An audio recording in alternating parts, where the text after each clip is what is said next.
Hello everybody and welcome to this year's TEDx University of Glasgow main conference. I'm so excited that you're here joining us this morning. Thank you so much for being with us.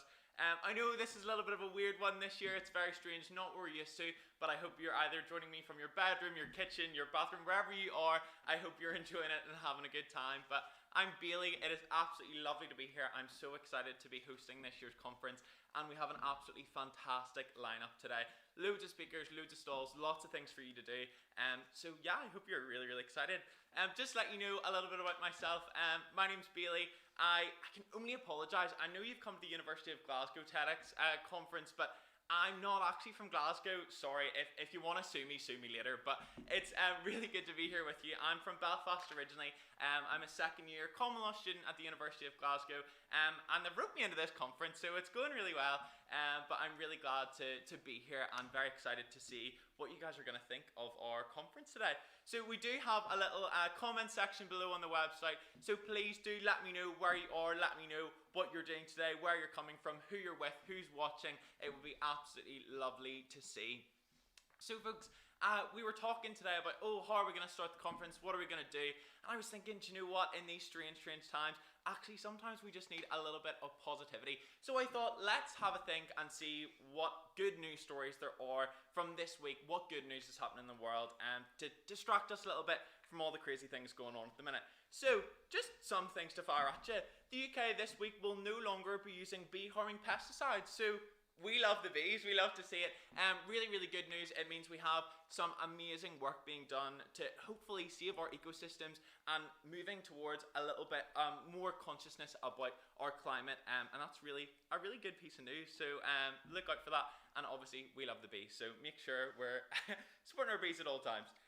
Also we have some you see a little survey was put out, and actually a report has been produced this week saying that actually 10-minute phone conversations a day can make you feel up to 20% less lonely. So I think in these times where we're all a little bit isolated, it's very different. It's not what we're used to, but I'm going to set you a challenge today. And my challenge to you is, after this conference, during the conference, whenever you want, phone somebody that you love to make you feel a little bit better, make them feel a little bit better, because sometimes all we need is to spread a little bit of positivity, and that's what we're very much here for today. So that's my challenge for you. I'll remind you about that one later, but please do that today, because I think that's what we all need, a wee smile on our face. Also, we have in Warwickshire, a little bit random, but actually there's this mystery knitter who's been going around crocheting little hearts, and they've been leaving them all around the town with little messages. They've been dubbed the Queen of Hearts, but it's very cute. It's so sweet, because it's another person just spreading that little bit of joy and positivity, which is exactly what we need, I suppose, in today's really strange times. Also, one last thing, we also have that COVID has actually apparently brought the UK closer together. There was another report that came out this week that said actually, even though all these things are so strange in these times when we're apart, but actually this year we are closer than ever. And so it's going to be very exciting, because there's going to be lots of hugs and lots of times to get us when we're back and in everybody and surrounded by the people we love. It's very exciting. And talking about people we love, I have to give a massive shout out. I have to say I'm very sorry, but my lovely nanny, normally about this time I would be FaceTiming her, and she thought, oh, you won't be there tomorrow, what's going to happen? So she is watching, so hello my lovely nanny, I hope you're doing very well. And I said I would give her a shout out, so I'm very sorry to distract, but obviously I just wanted to give a little shout out to someone I love as well. But folks, we have, as I said, lots of amazing speakers for you today, loads of stalls to interact with, so there's loads of things to do. Please stay with us for the day. Let me know where you're coming in from. We'll have a little comment section, I'll have a little look at those, and we'll chat about that before our next speaker in a wee minute. But I hope you're having a wonderful time. I look forward to hearing a bit more about you today and seeing what you're doing. But I think we are going to pass over to our wonderful first speaker. So we have Rachel Dallas, Rachel is a Glaswegian activist involved in helping Glasgow celebrate and support the Black community. She originally started a GoFundMe last summer to help commission street art in support of the Black Lives Matter movement in Glasgow, and this has just absolutely blown up. Rachel is an absolutely lovely, wonderful person, and a fantastic artist supporting an amazing cause. So we're really excited to hear a bit about her story and a little bit about her experience. So I'm going to hand over to the absolutely wonderful Rachel Dallas, everybody. Can you remember the last time that you happy cried or cried from happiness? I can remember only a few times in my entire life. I may have cried when my best friend told me that she was going to move home from Australia after a few years of living away. I definitely cried when I found out that my brother was safe after he landed in Sri Lanka during the 2019 terrorist attacks. I'm sure we can all agree that you're not supposed to happy cry every day, but I genuinely could. I could cry with happiness every day when I walk my dog around my neighbourhood and I see the various pieces of Black Lives Matter art are still displayed in my neighbours' windows. That art means a lot to me. It makes me feel like a subsection of Scottish society so often ignored is finally being heard. It makes me feel supported by strangers that I've never even met.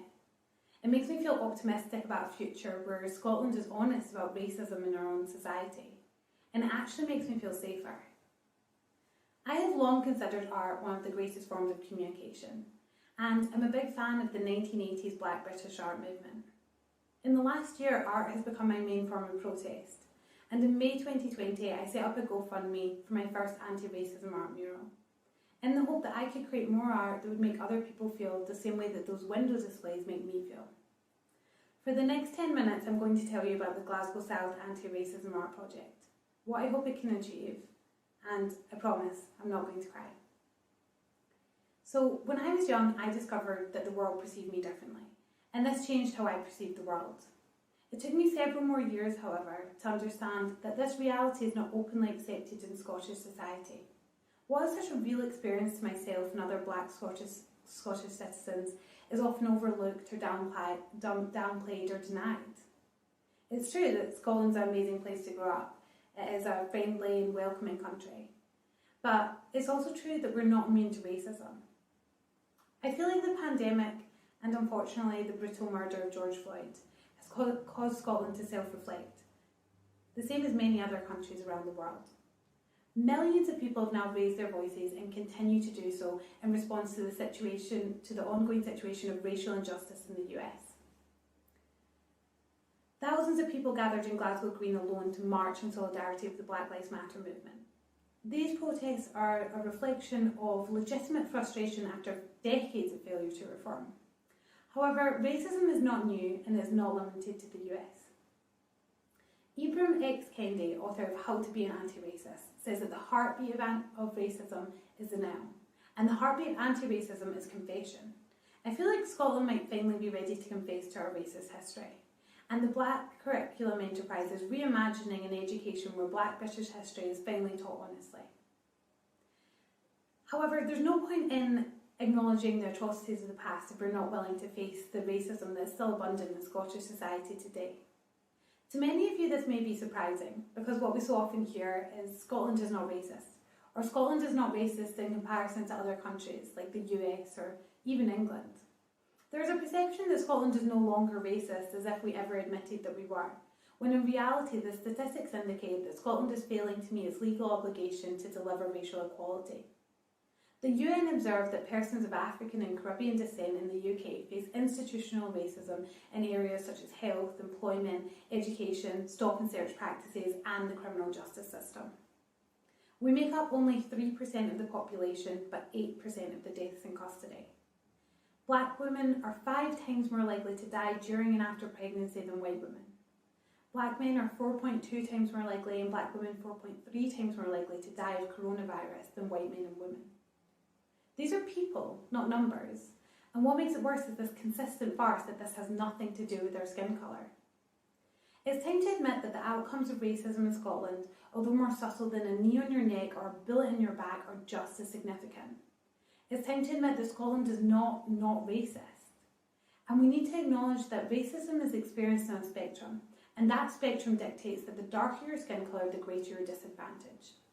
This distorted view that Scotland is in any way immune to racism prevents us from actually challenging racism in our country. It also erases the experiences of Black Scottish citizens. The first step towards fixing any problem is acknowledging that you have one. And 2020 felt like a moment of racial consciousness. It felt like it woke many people up, but it also felt like deja vu. At first I was apprehensive about feeling hopeful about the possibility of any real change.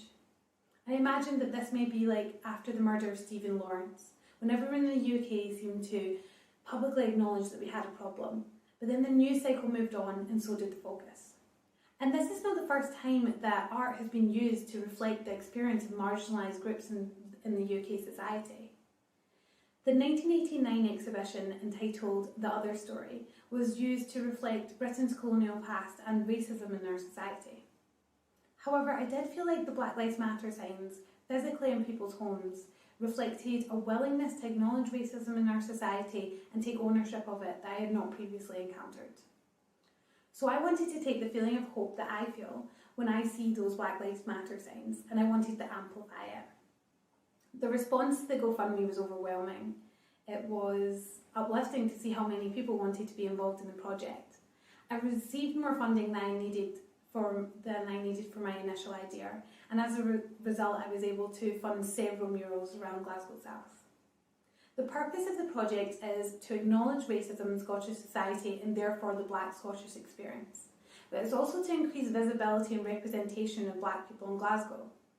I actually struggled to find any publicly accessible murals of Black people in Glasgow before I started this project.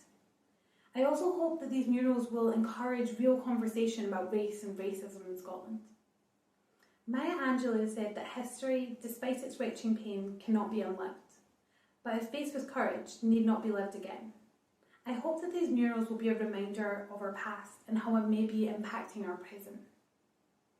So each of these murals benefited from significant input from my local community. The first mural that I commissioned was a local bar called Gulp. The imagery that I chose was of a Black Power salute, and this represented my community's unity and solidarity with the Black population around the world who face anti-Black racism. The word written across it is stand. This is taken from the phrase, I will not always understand, but I will always stand, meaning that non-Black people do not need to understand our struggles to see when something is wrong and to take a stand. The owners of the venue were fantastically supportive. They didn't even want to review the artwork before it was painted on the outside of their business. Kim, one of the owners, said that they were just two white women and it was me who needed to be heard. This action spoke volumes to me about their motivations. I don't actually think that my own mother would let me paint her living room without her approval. The second piece of art that I commissioned was at a popular Southside bar called the Rum Shack. The owners of the Rum Shack chose a portrait of Benjamin Zephaniah for their mural.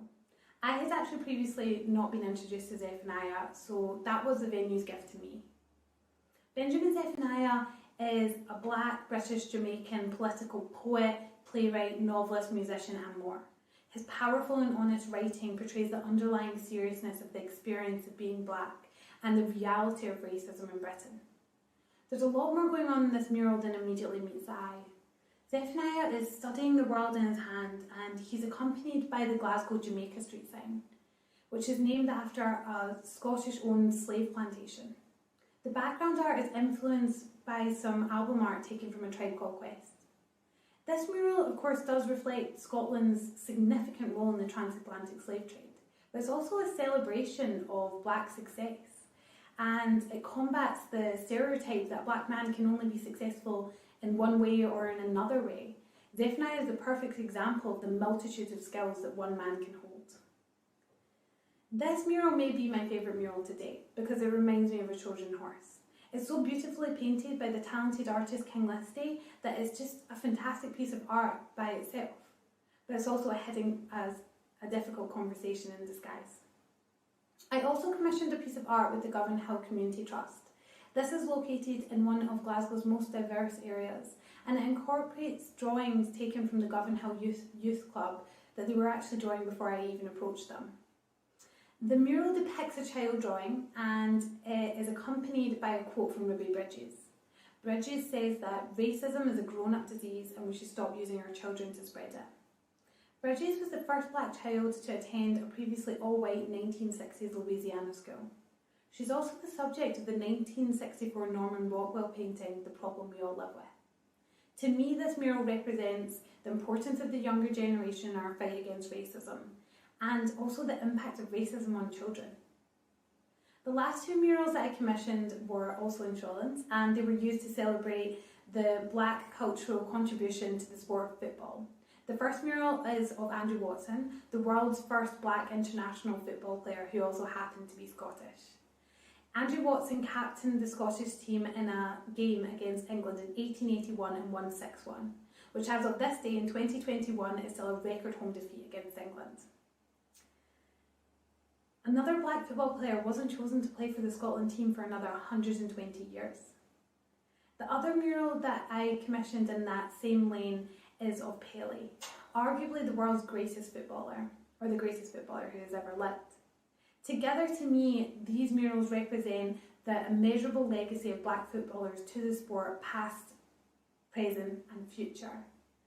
However, it should also be a reminder that football has a racism problem, and that Scotland has always been willing to accept the proceeds of black talent, but not always black people.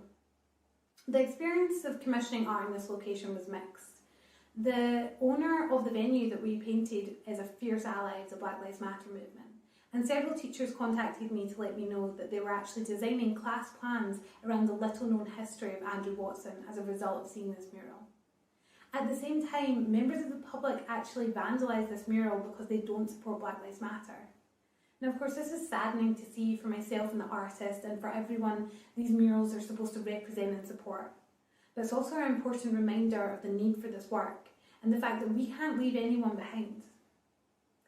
Now, all of this work is just a small part of the overall Scotland-wide artistic support of Black Lives Matter. The Scotland-wide Black Lives Matter mural trail continues to grow, creating powerful and impactful visual reminders of the importance of acknowledging, discussing and challenging racism in our society. My next mural is going to be a collaboration with the NHS, and it aims to highlight racial health disparities and maternal mortality. I don't know how to fix racism, police brutality, or racial health disparities, but I do know that we'll actually need to acknowledge that we have a problem in order to fix it. I'll continue to grow cautiously more hopeful as all the Black Lives Matter signs remain in people's windows. I hope that we can see real change sometime in the near future. In the meantime, I hope that these murals will be a lasting reminder of not only how far we have come, but how far we still have to go. Thank you.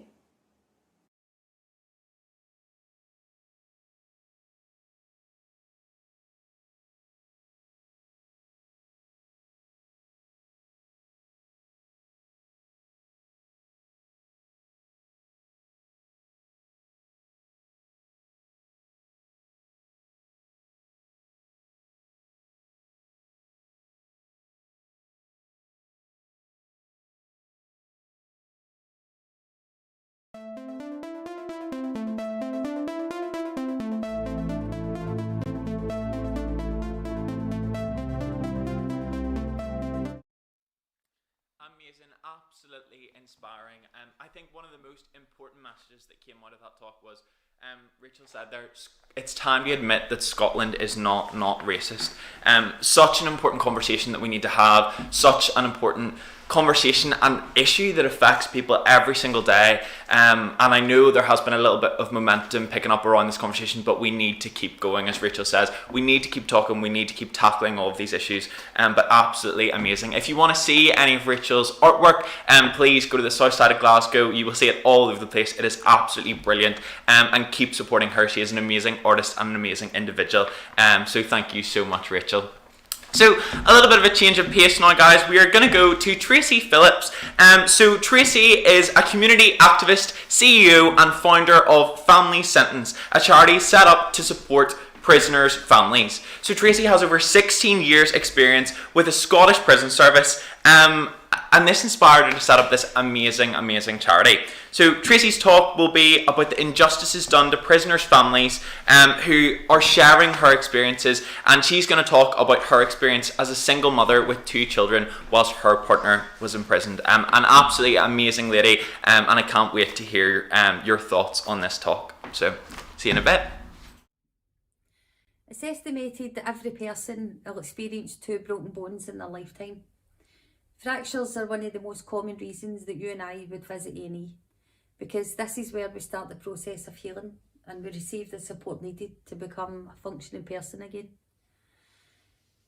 A fracture is studied, treated and rehabilitated with the rest of our body, and our pain is taken away. Our friends and family offer any support that they can. They can buy, clean your dishes, take your dog for a walk, take the kids to school. The list goes on. There's an unconscious social agreement that we are taught growing up to support one another when support's needed. Support networks made up of these organisations, our friends, our families, our community, they're vital to how we heal as human beings. Without them, we would struggle to complete even the simplest of tasks, like getting out of bed in the morning, because we're all dependent on one another. Think about it. If you were to wake up tomorrow morning and all your relationships and commitments just vanished, leaving you completely alone, how would that make you feel? Would you even want to get out of bed? That's how my family felt 17 years ago, when one night our lives changed forever. My partner made a mistake he has regretted every day since, and he served a prison sentence of 15 years. When a family member, particularly a partner, is sent to prison, people don't know how to react. At first, people are curious. What did they do? How long are they away for? Were you there? There is no social agreement for us to follow to give support to families in these situations. It doesn't just mean you don't get to be with a loved one every day or have a parent take you to the park. It affects everything. When you lose a loved one to prison, particularly a parent, partner figure, you lose an income, you lose a tenancy, a home, you lose face. That's 4 things. It doesn't sound like much, but it's drastically life-changing. Quite often when you've lost these things, it becomes a spiral into homelessness and poverty. And when you're there, it's difficult to get back out. Some families feel forced to move and start again due to the stigma of the crime placed on them by their community. To avoid these stigmas, they move elsewhere. How does that affect kids? What happens to them now? Well, that's the question. The number of children affected is estimated ranging from 10,000 to 30,000 in Scotland alone. Yet there's no record of who these kids are, where they are and what support they need to be able to reach their full potential. These kids aren't estimates. They're human beings with lives, experiences and stories that should be properly recognised. The reality is that these kids are not receiving support unless there is a form of neglect noticed by perhaps a teacher, who would only become aware of the situation the family is in when they're directly told by a parent or carer.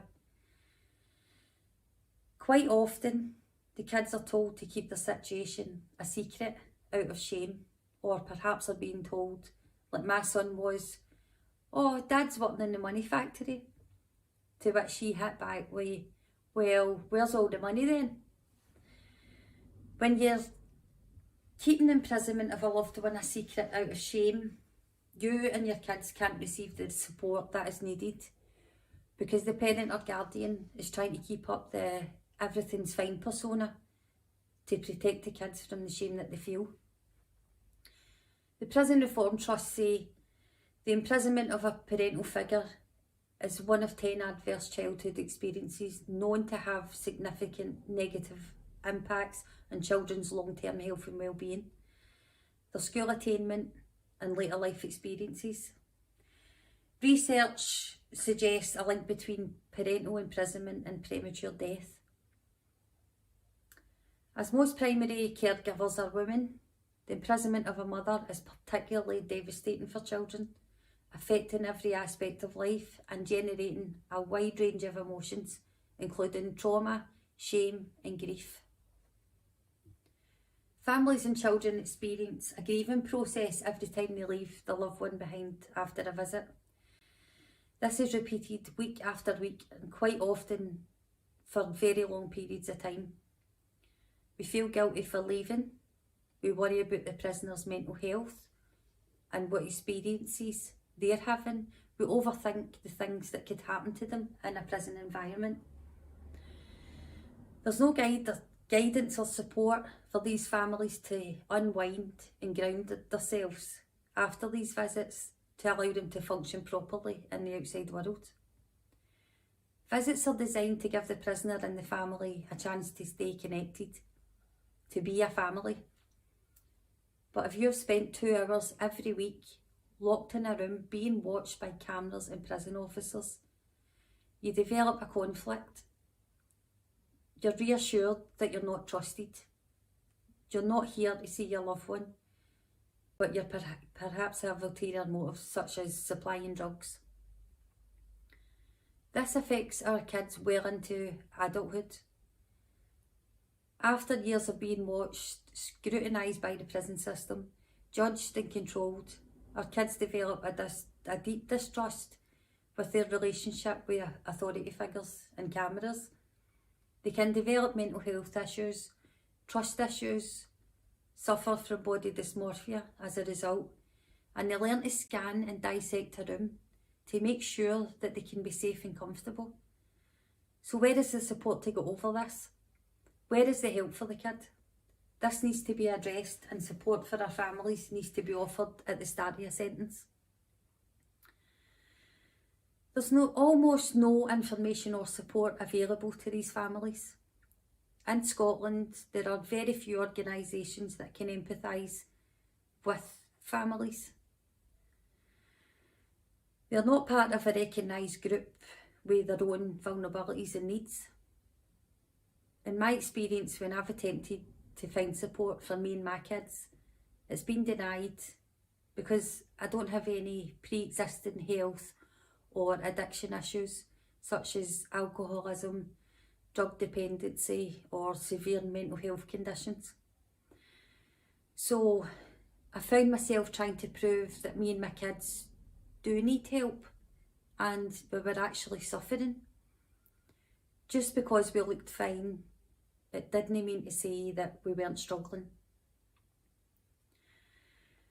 Today I recognise that we're one of the lucky families to have gone through this, if there is any luck to be had. I always made sure that my kids have been told that they have potential and they're worthy to reach for whatever they want.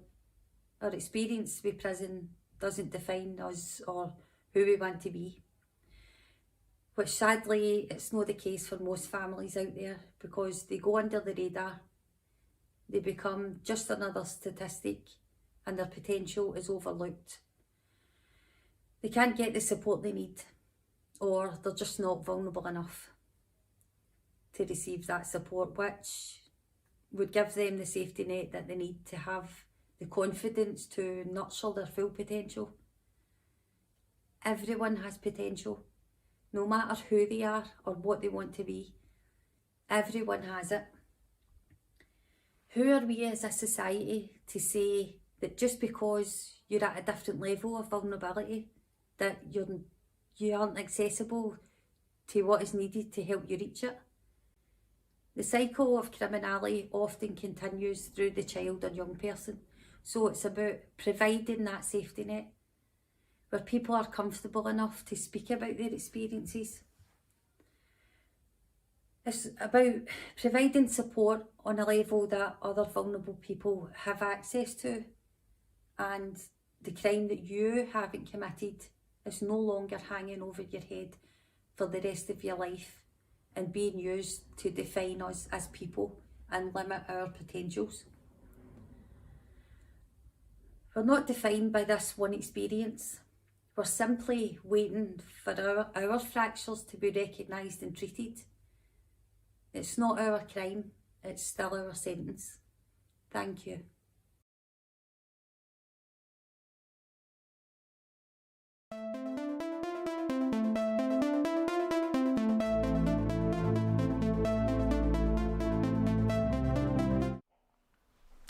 Absolutely inspiring. Thank you so much, Tracy. That was fantastic. It's insane how many people these issues affect. Currently in the UK, there's just under 90,000 people in prison, and that's a big number as it is, but imagine then how many people that affects. It's such a neglected topic. I saw one of the comments and we said that it was a neglected topic and we don't talk about it enough, and definitely our theme obviously today is all about distortion, so we want to make sure that actually we are changing perspectives and changing the game when it comes to a lot of these issues. But thank you so much, Tracy, that was absolutely fantastic, and I hope that we can now get the ball rolling on these conversations. Yeah, fantastic. So folks, we're going to take a little bit of a different direction now and give you some light entertainment. So coming up next is the absolutely wonderful Glasgow University A Cappella Society. So I hope you enjoy. Wow, what a day we're already having at this TEDx event. Hi, I'm Bethany Shelton and I am the current president of Glasgow University's A Cappella Society. Amazingly, we're going to share 2 songs with you today, one from each of our a cappella choirs, even though none of us have been in the same room this whole academic year. Instead of letting the lockdowns knock us back, as a committee we've decided to persevere, and our amazing musical directors Maya and Callum have done a great job at keeping us singing. Obviously, it's been challenging to rehearse 2 choirs during a pandemic, but we've done it. And actually, this year we have reached more people than we ever have with our online content, which is just amazing. If you would like to see and hear more from us, then do connect with us on social media. The handles should be on your screen now. But you know, you're not here for another TED Talk from me, so let me get out the way so that you can enjoy this acalicious performance by our competition group, Dynamic Diversity.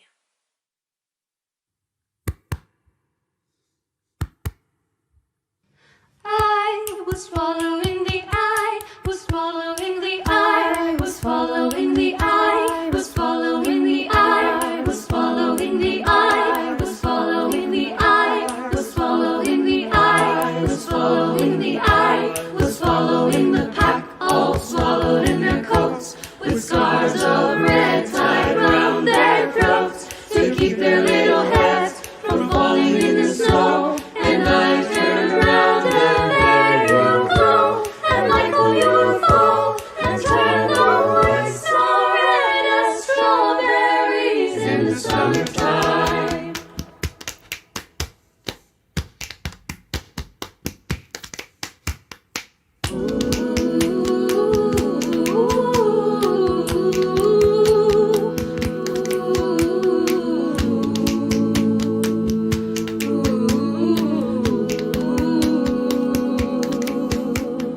I was following the pack, all swallowed in their coats, with scarves of red tied round their throats, to keep their little heads from falling in the snow. And I turned round and there you go, and Michael you would fall, and turn the white snow red as strawberries in the summertime.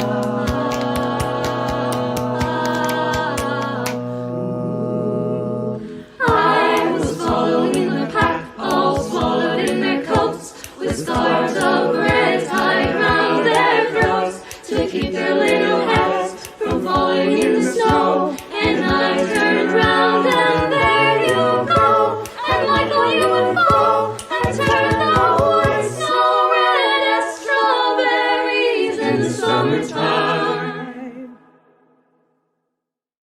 That still gives me chills. It is a total dream to have been asked to perform at TEDx like this. But you know, it goes without saying that 2020 and 2021 so far have been years completely unlike any other. But for some people, 2020 will remain an incomparable year for reasons completely unrelated to COVID. And in this next video, you're going to see some of those people, namely my friend, 4-year-old Addie. Last year, Addie was diagnosed with a rare and fatal neurological disease called Batten disease. We were so moved by her family's story that in January we hosted our winter concert in aid of raising awareness of her disease, but also support for her family. This next song is What a Wonderful World, but I know that it doesn't feel like that a lot of the time at the moment. But hopefully through the video you will see that when there are things like Addie's smile and generous people getting alongside one another even in the toughest of times, that it is still a wonderful world. So enjoy.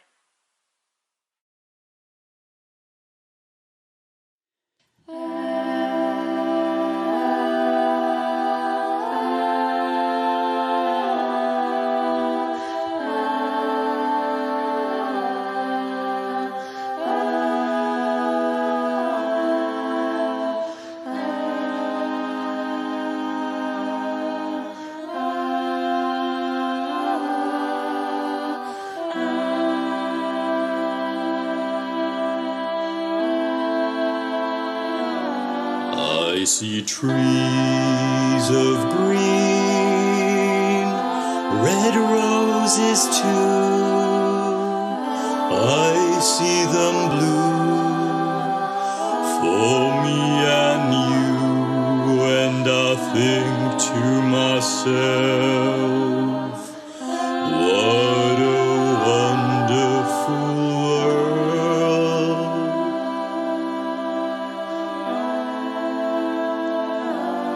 I see skies of blue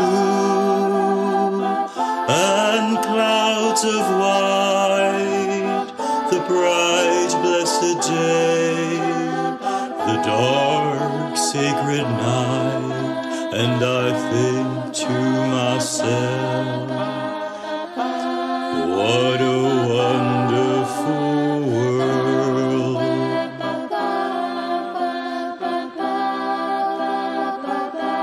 The colors of the rainbow, so pretty in the sky, are also on the faces of people going by.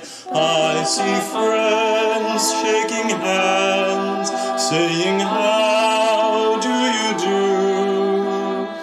They're really saying, I love you. I hear babies cry. I watch them grow. They'll learn much more than I'll ever know. And I think to myself, what a wonderful world.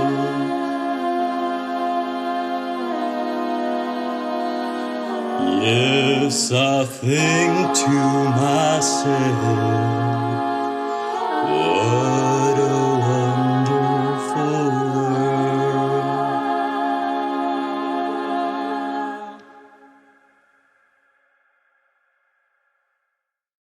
Thanks so much for having us entertain you for a few minutes. I can't wait to see what else is coming up today. It's going to be good. Now do connect with us in all the places if you would like to see more of us and also hear more about Addie and her Batten disease journey. Thanks again, and yeah, keep well.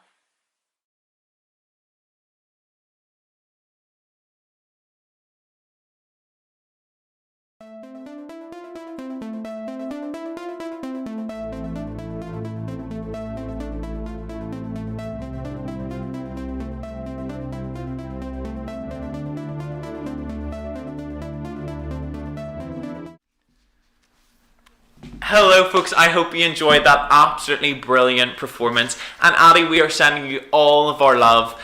So folks, I think today is obviously all about distortion, an extremely interesting topic, I think, especially in the world that we're living in at the minute. I want to know though, what have you been doing in lockdown? So comment in the chats. It's so nice to see everybody commenting, so much positivity coming through. But tell me what you're doing in lockdown. What have you been doing? What have you been learning? For me personally, I am a big theatre kid. I'm a big theatre nerd.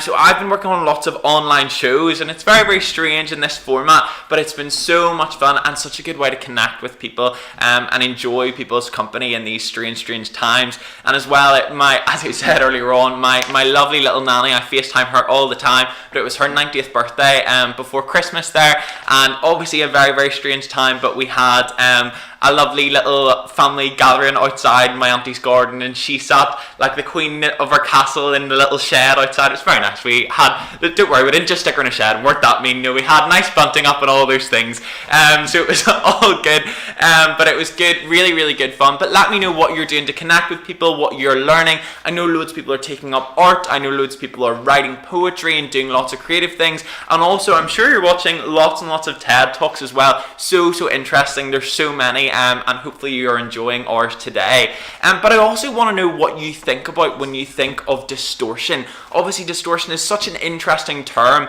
and so it'd be really, really good to see what you think. So let me know in the comments what you think of when I say distortion. What are the first words that pop into your head? Obviously we've seen earlier on, we've already had Rachel coming and talking about art and using that as a platform for change. We've had Tracy talking about how actually we need to start a conversation about the prison service and about how we interact with that as a society. So let me know about these big issues and what you think you would like to see change, these fundamental changes, because ultimately what we are here to do today is hopefully change some perspectives and talk about issues that are maybe neglected both in our media and in our general day-to-day lives. Sometimes these are issues that we forget, but actually it's really, really important that we engage in these conversations. So let me know what you're doing about all those things. And also, this is our TED conference, so tell me, if I could wave a magic wand and say I'm going to give you a TED Talk right now, what would you want to do it on? If I could give you a spot in this distortion conference,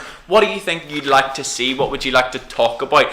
You never know, maybe it'll be coming up in our program later on, but it would be really, really interesting to see exactly what you guys would want to talk about, because there's so many issues that we can actually interrogate. Such a fantastic thing to look at. And also I know loads of people, I'm very guilty, I've been binge watching lots and lots of shows over the last wee while. Netflix is becoming my best friend, but it's very good. Let me know what you've been binge watching as well. I think my personal favourite, I've discovered Schitt's Creek. It's brilliant if you love a little fantastic little comedy, feel good. It's an easy watch, so I'd highly recommend. And I've also seen recently in the last few days, I finished this show called Behind Her Eyes. It's very, very good as well. Some people are a bit scared of that one, so if you're a wee bit jumpy, maybe not the one for you, but really, really good. So let me know what you've been binge watching as well, and we can have a little chat about that. That would be absolutely fantastic. I have to say, one of my favourite things to talk about, Netflix, obviously, great, who doesn't want to? But yeah, it's so good, so that would be great if you could let me know what you're doing, and let me know how life in lockdown is going for you, and what are your big plans for when we get out. I know I have my birthday coming up in April 21st. If anybody wants to send me a present, that would be absolutely lovely. Thanks very much. But yes, I have a birthday, so we're fingers crossed we'll be able to meet up with a few people and do some fun things. But let me know when we do get out of lockdown and restrictions are lifted and all those things, what's the first thing that you want to do? I know I was having a conversation the other day and somebody said, oh, I'm dying to get to the pub, I just want to get a pint in me and sit around in a beer garden, that would be class. But let me know what you would want to do. I have to say, I'm going to talk about her all day because I do love her. I can't wait to give my nanny a wee hug. I'm very excited for that, so that'll be really nice. But let me know what you're going to do. What are your plans? What are the things we're going to do when we're out of lockdown? And tell me what you're doing to entertain yourself in the meantime. But anyway, I digress. We should go back to our conference. So our next speaker is, it's a live talk this time, and it's Dr. Stephen Greer. So he's currently an academic at the University of Glasgow, but has a history of working on the festival circuit, so lots of practical experience. But his work focuses on performance making and contemporary performance versus queer theory studies. So really, really interesting topic. So Dr. Greer's talk is about willful distortion and the active pursuit of distorting things through queerness. So such an interesting topic. I really, really hope you enjoy this one. It's very, very interesting, but I will pass over to Dr. Stephen Greer.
Hi there. Good morning. I'm Steve. I'm going to take my time today to talk to you about distortion as a kind of willful act, something we might seek out. So, distortion has a pretty bad name. It's associated with spin and misrepresentation and fake news, or perhaps the accusation of fake news. But not all distortion is a cause for concern. So what I want to suggest is the practice of distorting something might be incredibly powerful and useful, a way of not only changing how we look at the world, but a means of creating new opportunities for thinking, for representation, and for living. And I'm going to explain what I mean by that through another word with a loaded reputation, the word queer, and in particular the use of that word as a verb in the sense of queering something. What might that mean? Well, let's start with a little history. The word queer in English has multiple origins and influences, but one important root is a German word or a Germanic word, quer, meaning oblique, crosswise, or across. And in English, it's circulated as a term meaning strange or peculiar or eccentric or out of sorts. And it's been used historically in lots of different contexts and to refer to things like counterfeit or forged coins and banknotes.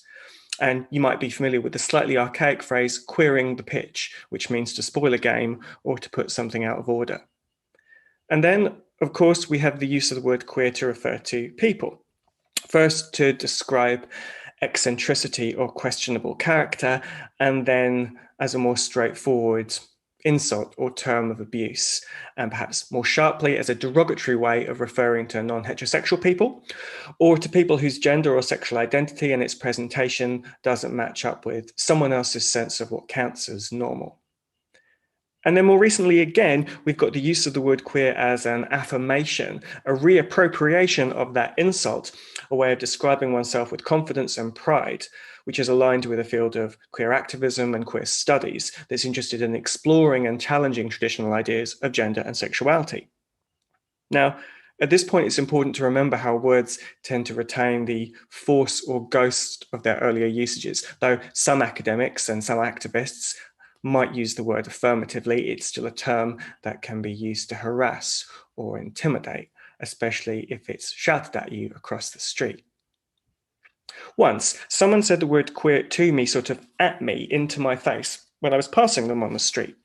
I'd just left a shop and I'd been for a run and I was holding milk.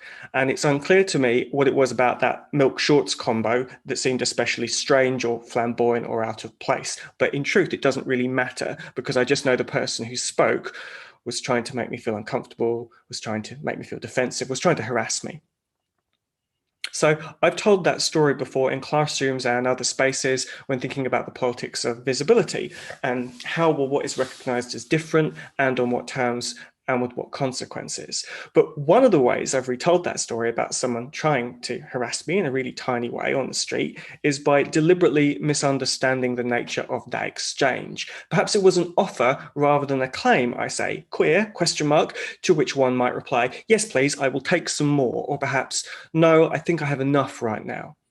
Or perhaps I say it was a really clumsy attempt at flirtation. Queer, ? Yes, me too, and now we can hold hands.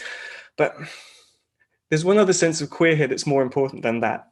An obsolete definition, but one that might help us understand the productive value of queering.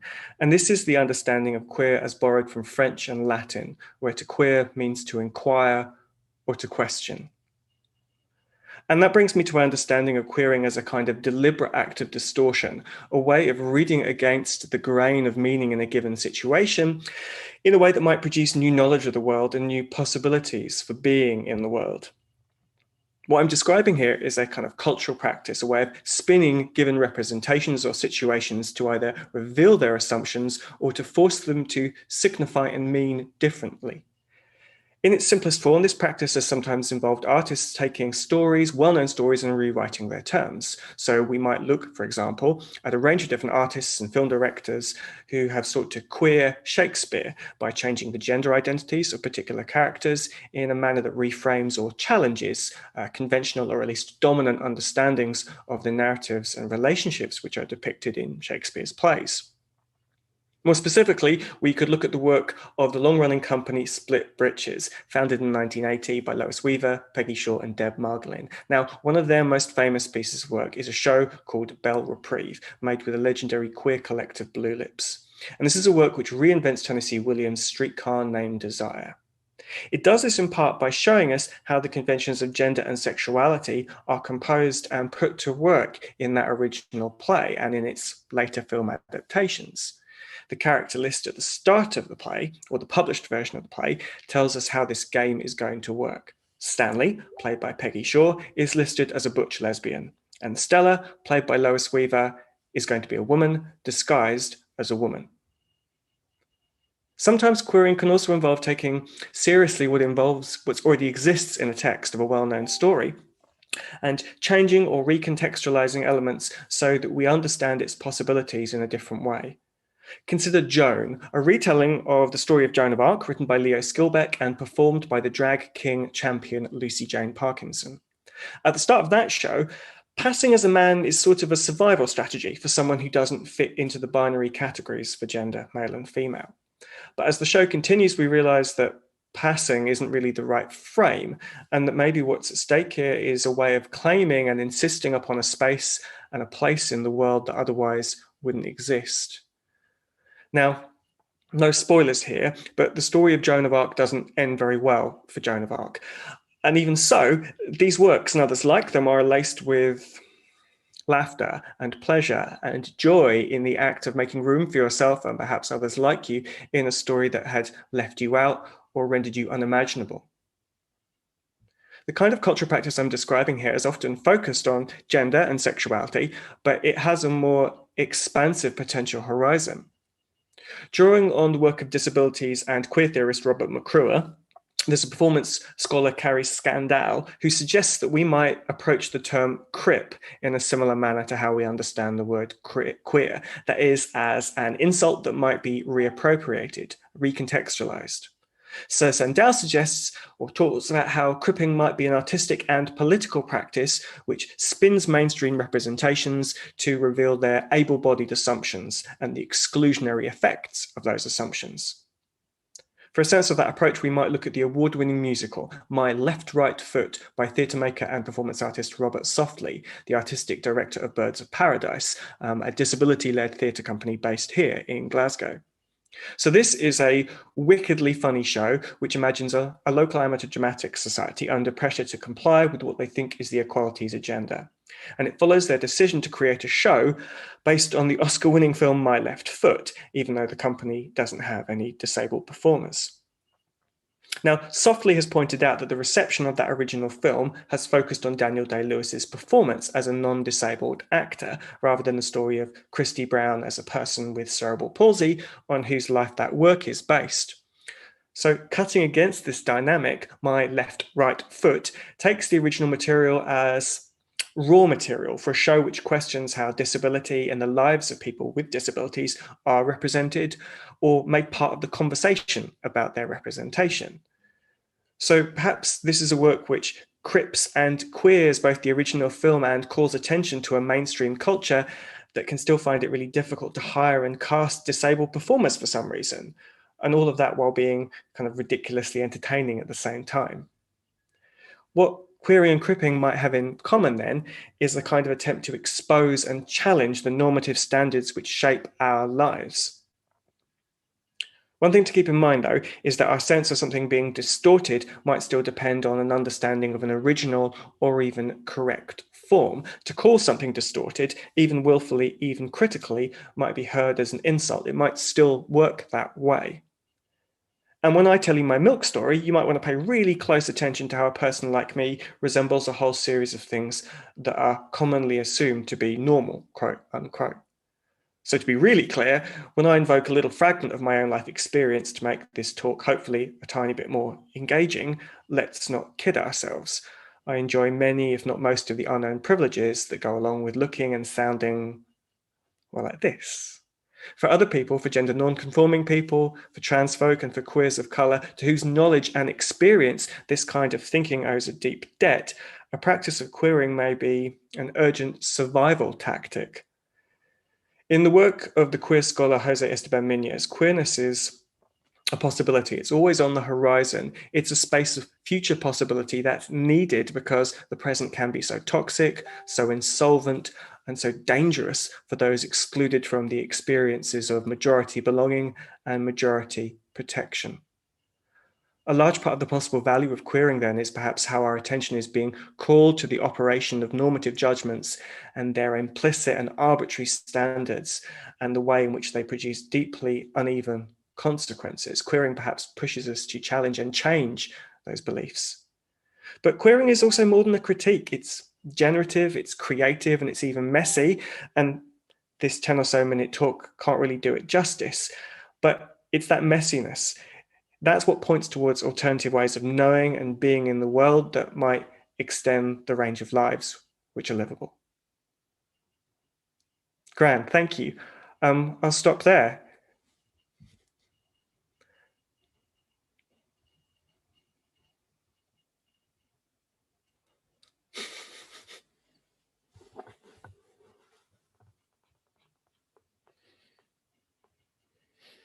This is where I'm sort of staring into the ether, not knowing who's there or how that went. Nice to have the opportunity though. I'm going to stop my video.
Thank you so much. That was absolutely fantastic. Such an interesting conversation to have. I think as a society are getting much better at dealing with these issues, but we still have an awfully long way to go, and so good to get a different perspective. Really interesting was reading some of the comments there, and lots of people were talking about looking at this from a different perspective and a different angle, and it really is about changing perceptions, and these issues are so important for us as an entirety. So fantastic. Thank you so much, Dr. Stephen Greer. We absolutely loved it. So I was just reading a few more of the comments. You were telling me what you guys were doing in lockdown. We've had sleep, we've had reading, we've had working out. I would highly recommend, if you're doing some working out, Joe Wicks obviously has done so much of the P with Joe across all of the lockdowns. I think his last one was on Friday there potentially, as lots of people are going back to school, but actually it's so good. So if you're looking for a good workout, if you're looking for something to do with your afternoon after the conference, then hit up the YouTube channel for Joe Wicks. Very fun, and gives you a wee quiz during his workout as well, so really stimulates your brain and your body, which is all good. And also I think I have to give a wee shout out to Crystal. I think my potentially favourite comment I've seen so far is Bailey and his nanny need their own YouTube channel. Watch this space, Crystal. I'll get on that. Now that it's been said, it's been put out into the universe, we will make that happen. So good. But also, folks, just going back to Dr. Stephen Greer's talk, so interesting as a concept. And actually, this year you might have seen it. You might, if you're at home at the minute, our census is going on. The UK census is going on at the minute, and actually, this is the first year where there will be specific data collected about the LGBTQ plus society, and it's really fundamentally important because it means we as a society are finding a place for the LGBT plus community and actually are ensuring that their voices are heard, which is ultimately fantastic and exactly what we need at the minute. But so interesting that this is the first year that that's happening, but it'll be really good to get some more information because we lack so many statistics and there's so much information and misinformation out there.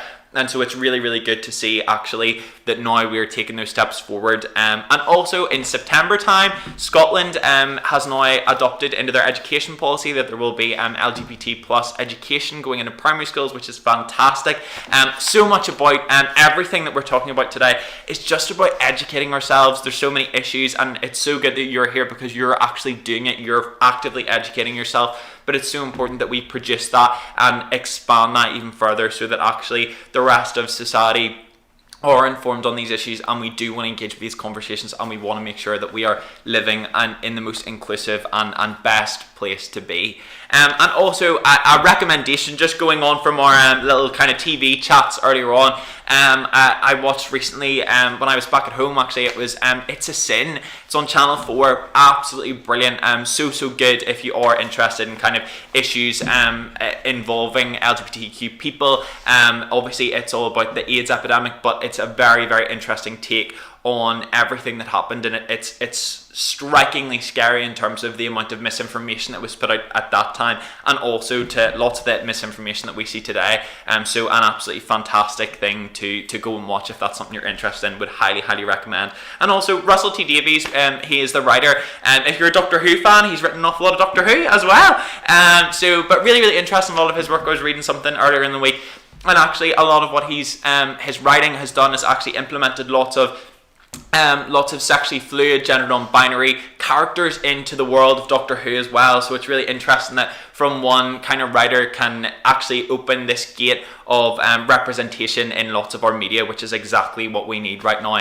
And so important, because it's important that we as people are able to see ourselves presented in the media in whatever group you identify with, because actually that's such an important thing to have, and so necessary for us to be able to kind of grow in confidence and grow in a movement together, which is really, really important. So yeah, thank you so much for all your positivity in the comments as well. It's lovely to see all the comments rolling in, lots of positivity, which is nice. Again, we were talking about distortion, generally what you think of. We've had people say fake news and about the media and lots of things. Obviously, we've heard so much about that recently. We'll be hearing a talk a little bit later on, a little bit more about kind of fake news and potentially the future of fake news and how that is really actually quite scary in lots of ways, but really, really interesting. So stick around for that later on. But please keep those thoughts flowing and going, because it's really interesting to just get your perspective on lots and lots of these issues. But as I say, thank you for engaging, and I hope you're enjoying it. I also would love if you guys would stick in the comments, where are you coming from today? We're obviously here in Glasgow, but it would be really, really nice to see who your furthest person away is tuning in. It would be really, really nice. I know lots of people are at home at the minute, and we're all over the world, which is so strange, but also fantastic that we can still connect and actually can be here to do a conference, even though we're all across the world in different houses, different places, different time zones, but actually we can have that degree of connection, which is exactly what we need in these very, very odd times. But yeah, so do let me know where we are in the world, and what you're doing as well. It would be absolutely lovely to see. Just as well, guys, we're just in a wee bit going to go on a little break. It gives you a chance to go and get a coffee, go and get some snacks, whatever you need to do. But as well, it'd be really good if you could check out our stalls as well. So we actually have loads of stalls. If you just scroll down on the website, it means that you can check in with all the stalls. We have some amazing stalls, amazing people coming in, and you can chat directly to them. So we have Glasgow Guardian, Glasgow University Magazine, Ecosia, Mercy Corp, Successful Women at Glasgow, Lens Passion, Inspire. We have loads and loads of stalls, so do go and check those out. They will be all there during the break to chat away to you if you have any questions, if you have any queries, if you just want to find out a little bit more information.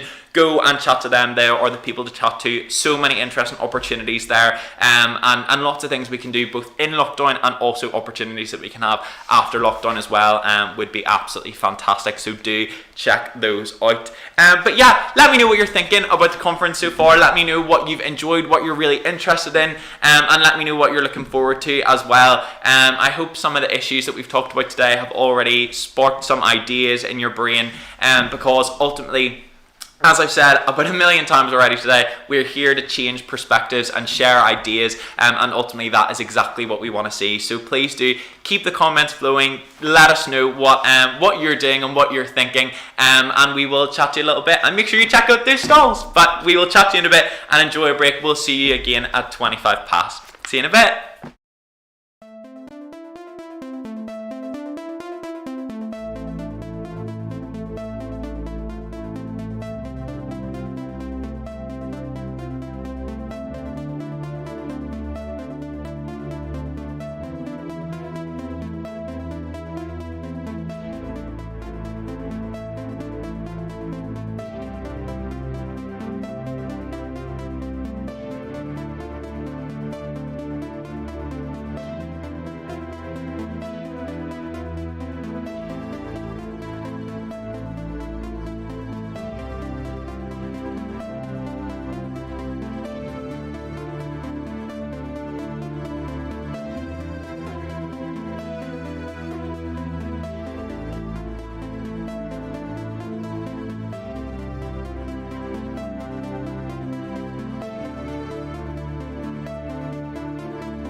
This is what okay. Hello folks, sorry we had a little technical issue there with our sound, but I mean, what would happen? I mean, that's the joys of technology for today, and I mean, if it ran without a hitch, it wouldn't really be as fun. But welcome back. I hope you had a good time at your little break, and also I hope you had a great time engaging with some of our fantastic stalls as well. But welcome back, and thanks for coming back. It's lovely to see you. And also thank you so much for all your comments. So interesting. I was reading that there's quite a lot of people in Glasgow, which is nice to see, but we also have some people from further afield. We have somebody in Toulouse in France, and we also have somebody in Bahrain, which is approximately 7,040 kilometers away. Absolutely insane, but so good to see that we have so many people engaging with us, which is absolutely fantastic. So let's get going, let's get on with it. So I'm going to ask you a little question first, which I'm really embarrassed I didn't know, and all the TED team will kill me for this, but actually, do we know what TED stands for? I'm going to leave that one with you. Stick it in the comments and see if you know, but I'll reveal the answer after our little talk afterwards. But next up, we have the absolutely amazing Nina Schick. Fantastic and an absolutely incredible woman. Nina is an author and broadcaster, and her work focuses on how society is being reshaped by technology and artificial intelligence. It's so interesting. Nina has more than a decade's worth of experience in both geopolitics and technology, and has worked on major international political events including the EU migrant crisis, the election interference, Brexit, and information welfare. She's advised major political leaders in the past, including Biden, so absolutely a fantastic, very knowledgeable individual. Also, her book Deepfakes investigates the corrosion of our information ecosystem, and it's currently available, so do check it out. It's absolutely fascinating, so good. So Nina is next up, and her talk is going to examine deepfakes under a philosophical light, focusing us to consider the ethical challenges that distorting video technology brings. It's so interesting and so relevant in our current society, so please do pay special attention because it's so interesting. So I will pass over to Nina, and I will see you guys very soon.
We are at the cusp of an AI-led revolution that is not only going to change the way that humans communicate in the future, but it's actually also going to change the way that humans think about what is real or not in the future.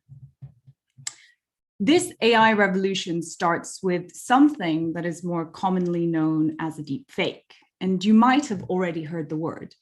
But what a deepfake is essentially a piece of synthetic or fake media that's been manipulated or generated by artificial intelligence. It can be a video, it can be an image, it can even be a piece of audio. And this amazing ability of AI to literally create fake media is a cutting edge development that's only been possible for the last 5 years or so. And what AI is particularly good at is at creating fake media of people. Look at each of these people, for instance. Can you tell which one was created by AI and doesn't actually exist? So if you chose the boy, you're right. If you chose the woman, you're right. And if you chose the man, you are right too. So it's actually a bit of a trick question. None of these people exist. They're all deepfakes generated by AI. And AI is actually also very good at creating fake media of people who do exist, even if they're dead.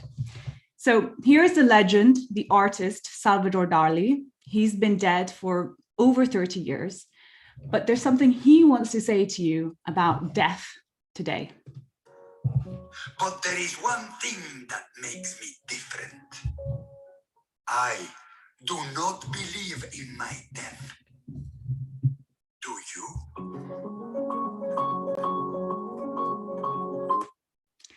So Dali doesn't believe in his death, especially because AI can make him say that now. This is a synthetic creation. Obviously, the real Salvador Dali never filmed this video. If I hadn't primed you and told you that that Dali video was a fake, could you have believed it was real? And the truth is many people would have, because as humans, we're actually wired to want to believe something if it looks or sounds right. It's actually a cognitive bias, which is known as processing fluency. And it should come as no surprise, therefore, that the ability to do visual manipulation is an extremely powerful tool that has been used as a weapon throughout history. This guy, the Soviet dictator, Joseph Stalin, one of potentially the worst bad actors of the 20th century, was a keen proponent. As he had his enemies eliminated one by one in the great purges of the 1930s, he simultaneously had them unpersoned or removed from photographs.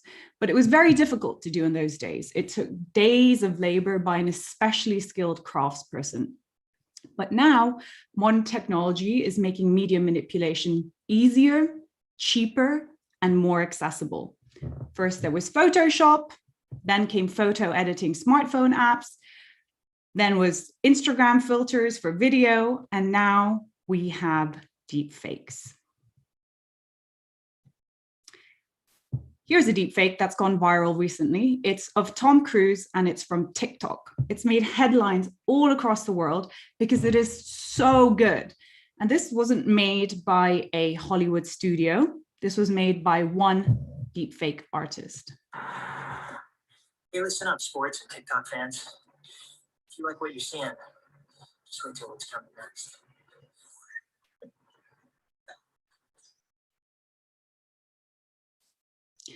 So processing fluency tells you that that's Tom Cruise. It looks like him and it sounds like him, but it's not. It's a deep fake. And it's especially important to note that deep fakery, which is the most powerful form of visual manipulation, is emerging at a time when visual media, and especially video, are becoming the most important mediums of human communication. Think about this. Last year in 2020, we, humanity, took 1.4 trillion photos. Just to give you a sense of how large that number is, if I were to take a photo every second and I didn't stop, it would still take me 45,000 years to take 1.4 trillion photos. By next year, video streaming and downloads is going to account for over 80% of internet traffic. And by 2023, over 5.6 billion, 2/3 of humanity, 75% of every human that lives on Earth is going to be consuming, producing, and sharing photos and video content online. And increasingly, a lot more of them are going to be deep fakes. According to some experts, up to 90% of video content will be synthetically generated by the end of the decade. That is a punchy statistic, but I think it's fair to say by 2030, we're looking at a scenario where one YouTuber or one TikToker can create deepfake content that is just as good as, or even better than anything a Hollywood studio can create today. even with their teams of special effects artists and multi-million-dollar budgets. And entire industries, from entertainment to marketing to communications to advertising, are going to be completely transformed as synthetic media increasingly becomes the norm when it comes to media production. But we are still at the very start of that journey. Most of the deepfake output that you or I could make today is still fairly rudimentary. It's definitely not on the level of the Tom Cruise TikTok video I showed you or the Salvador Dali we saw earlier.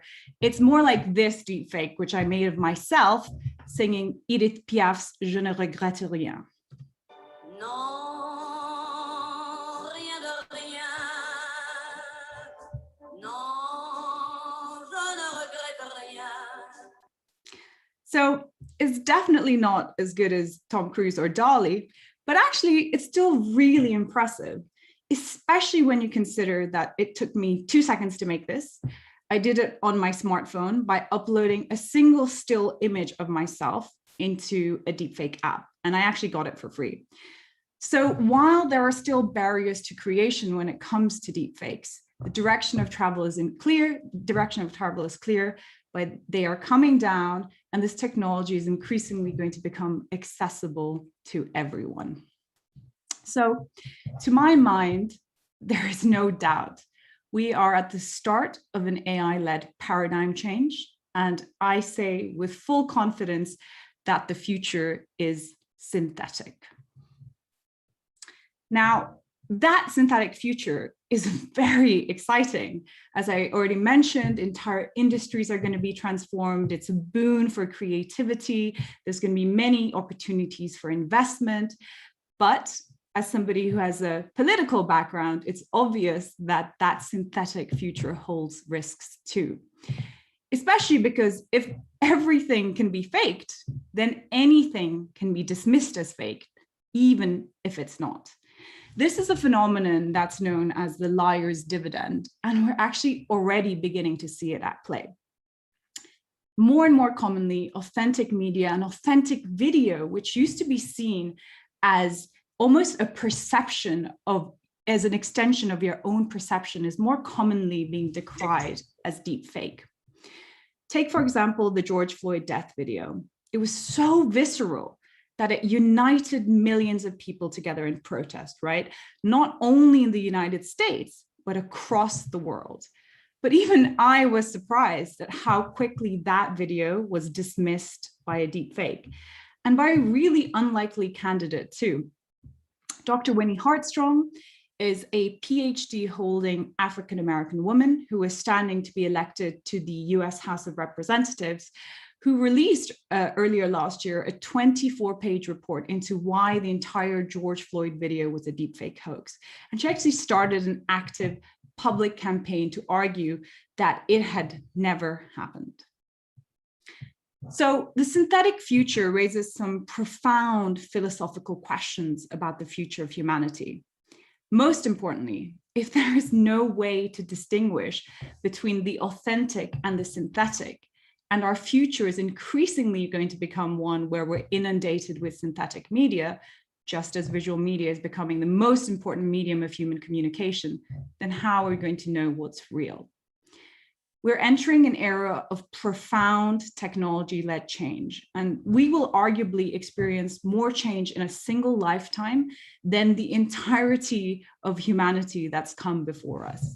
And the only way to prepare for this period of change is by beginning to understand the enormity of the paradigm change that is underway. And that's actually what I'm dedicated to trying to do, especially with regards to our synthetic future. And I welcome you to reach out to me if this interests you too. Thank you for sharing your time with me today. It's been a real pleasure to be here. Thanks.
Hello again, folks. Absolutely fascinating stuff. So interesting. And that is ultimately what our future is potentially going to look like.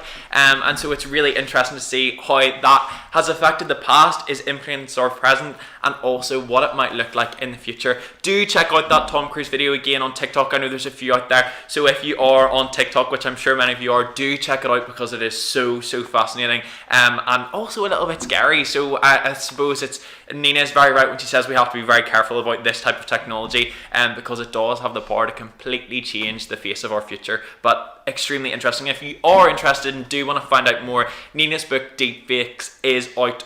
You can check it out. Have a little Google.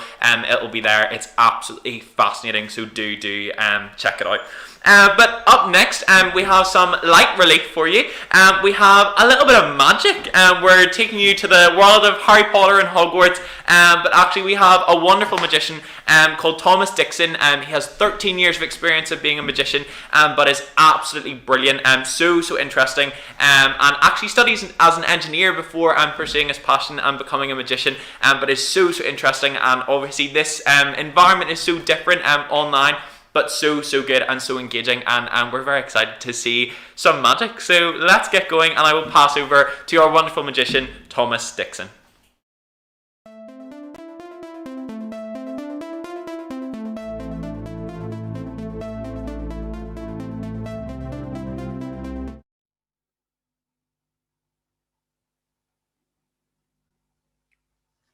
Hi everyone, I'm super excited to be here, guys. Thanks a lot. It's been amazing. Like all the talks that I've been seeing. So yes, as they were saying, my name is Thomas Dixon, and I'm a full-time magician. I know what you guys are thinking. So it's a pleasure to be here, and I'm super excited that sometimes some people say this. It says seeing is believing. We already talked about fake news. But what if you see something and you don't believe it?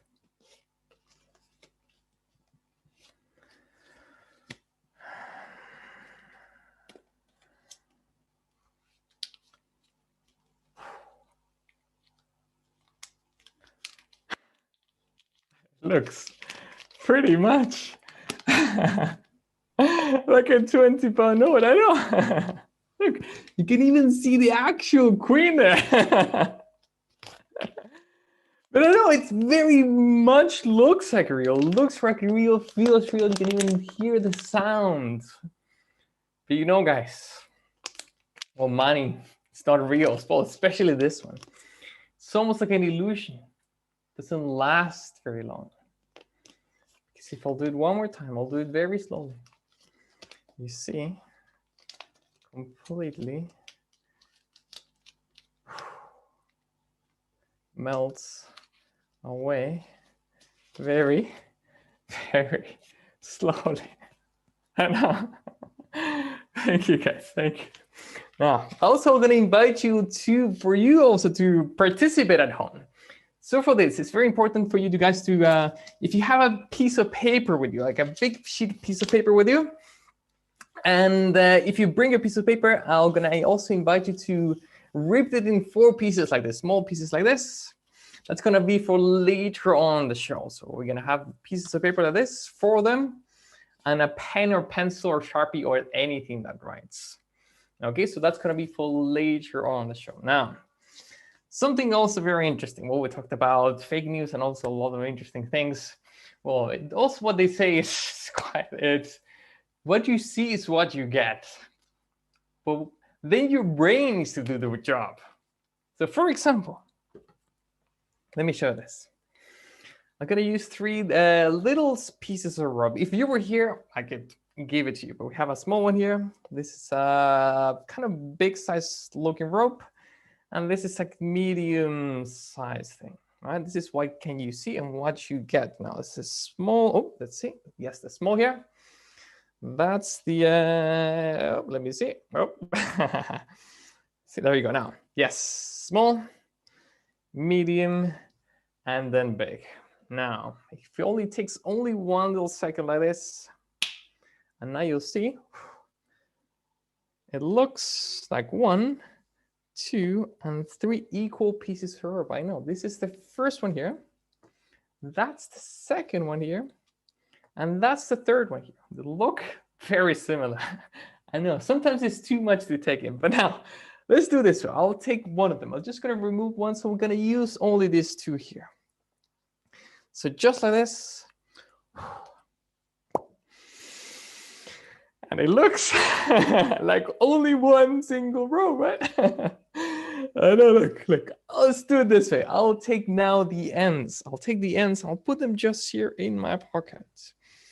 So if I put them here, it only takes 1 second like this. And then you'll see, boop. It looks like one piece of circle rope. But I know you guys are watching. I know it's, come on, Thomas, I don't trust you. I think you have something in your pocket.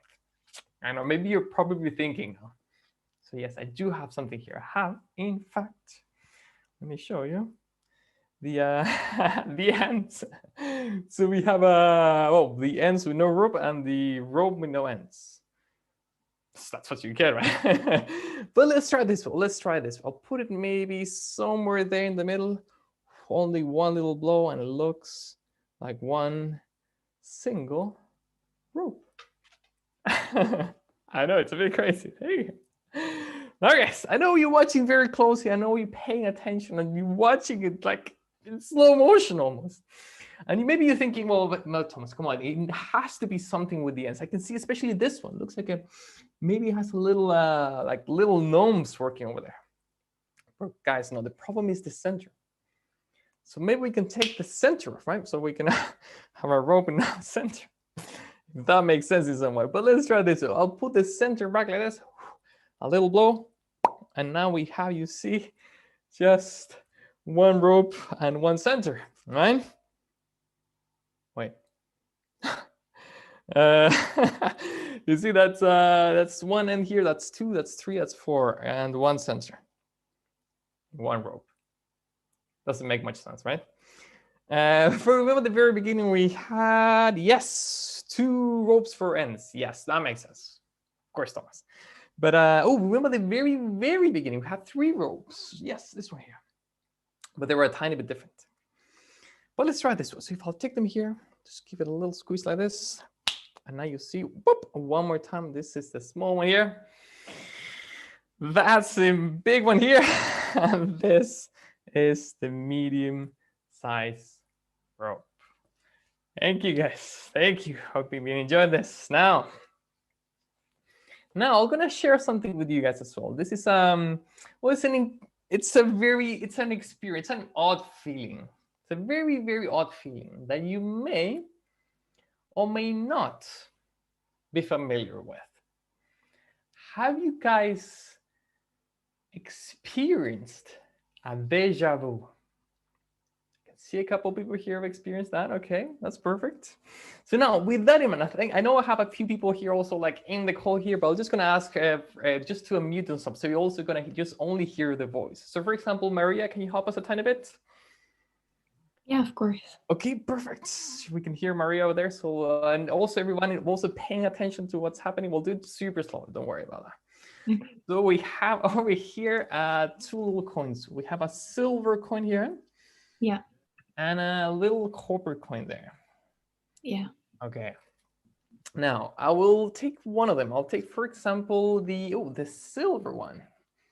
So if I take the silver one, I'll put it in my pocket. Okay, Maria, which one should I have in my hand? Well, the copper one. Yes, of course. But of course, you know what a deja vu is. Yeah, it's gonna be silver. Maybe.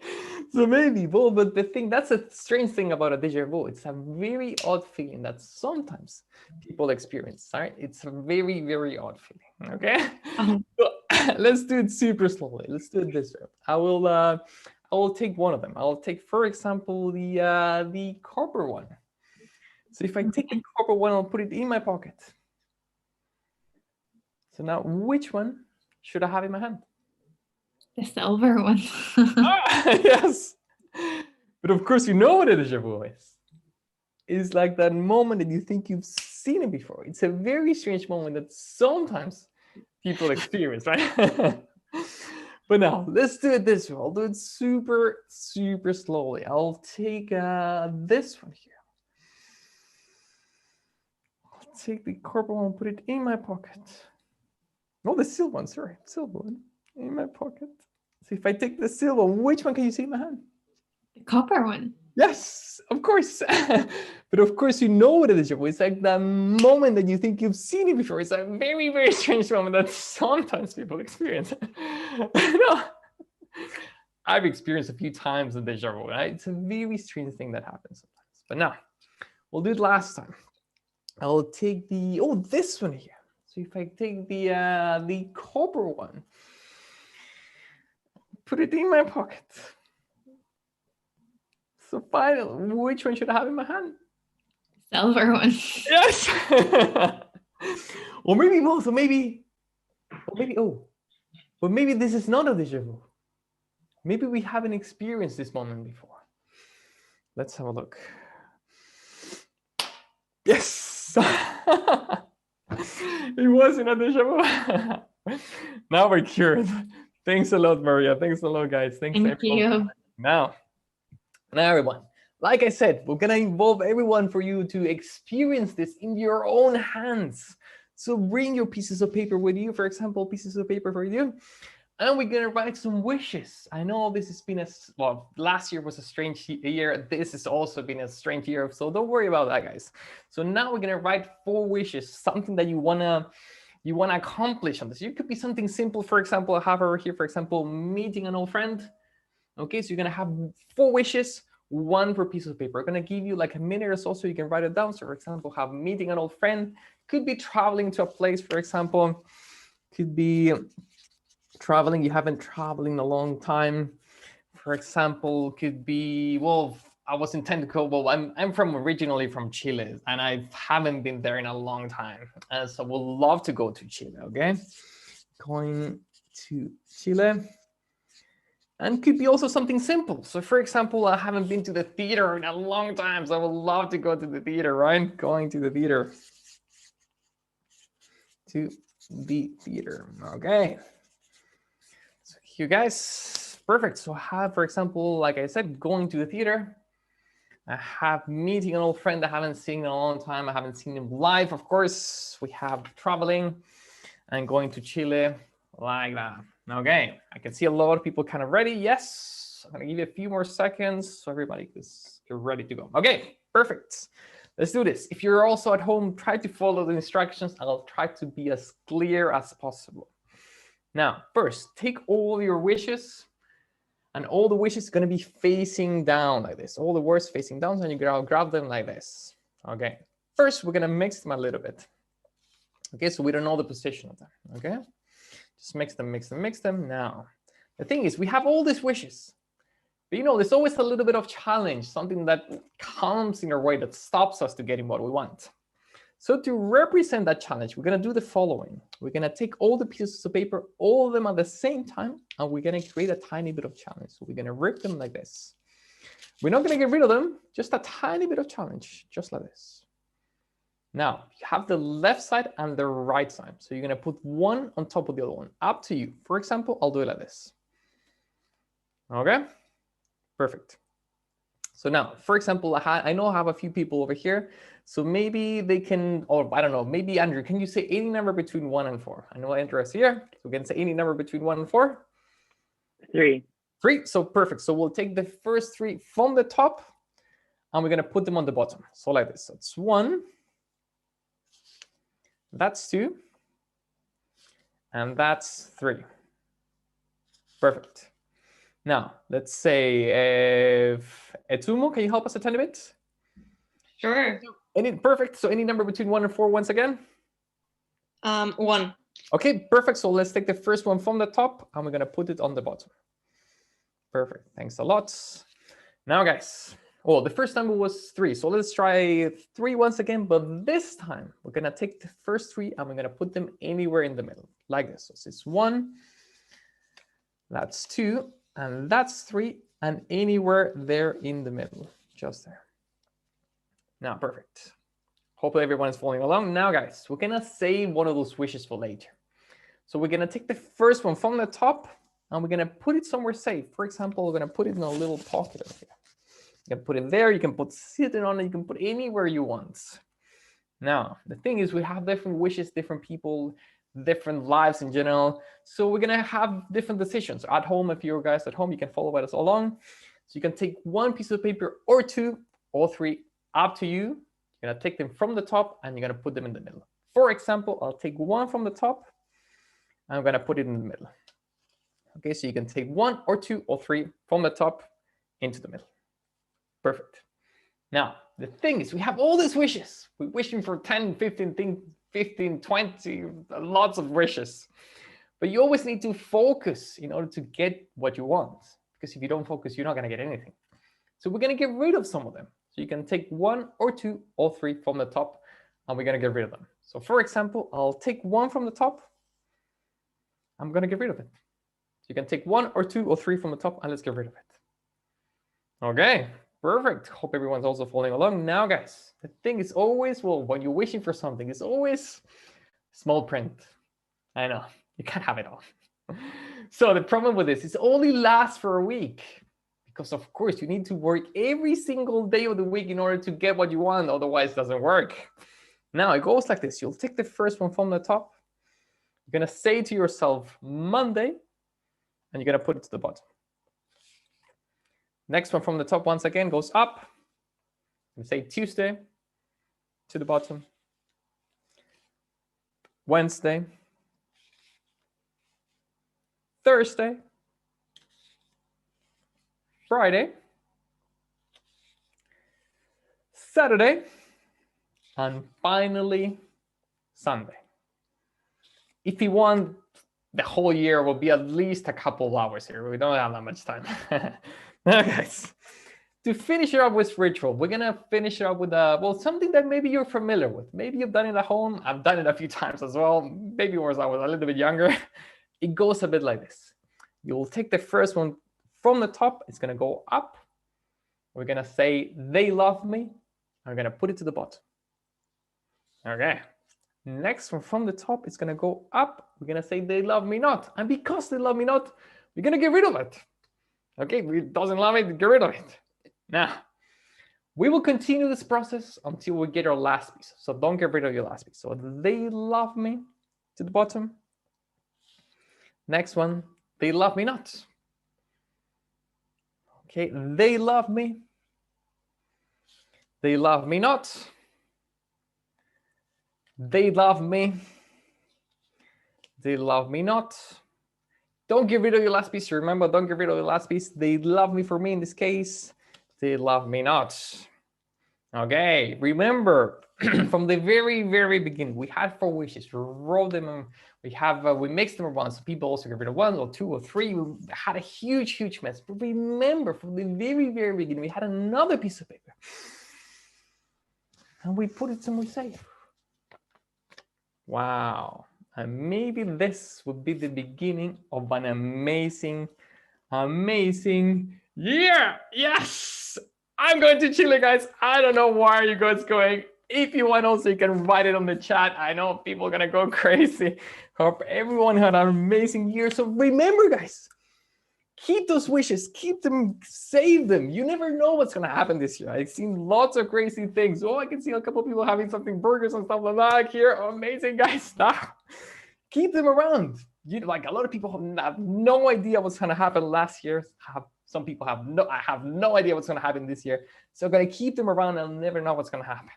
Now, guys, we're going to finish up with one little thing, just one little quick thing. So the thing is, we talked a little bit about perception, about seeing is believing. So one thing that is also, I find it very interesting. Well, I've been a magician for almost 13 years. And I've been part here, they have the magic circle, all the parts, they have Hogwarts, they have different magical places, And the thing is, every time you're part of this society, this club, you have an oath. You're not allowed to share the secrets of magic. But maybe just this time. The thing is, I'm just going to show you a little thing, just a tiny little thing. But the thing though, you need to promise me, guys, you're not going to reveal it, you're not going to tell anyone else, okay? Is that okay? Okay, perfect. Now, the thing is, I'll show you a little trick, and then, I'll explain you the difference between tricks and magic. I know sometimes people get confused, but it's a little bit of a subtle difference. So first, I'll show you this little thing. So first, you have a little silk. You just put it in the hand like this, very subtle, like this, and then you do a little bit of magic. For example, like this. Or you can wiggle your fingers. And something comes, whoop, and a little egg appears. Well, it turns into a little egg. And you see the silk, of course, travels all the way here to the pocket. Whoop. That's it, super simple, really cool trick. Now, I tell you what's going to teach you this little thing. So for this, you need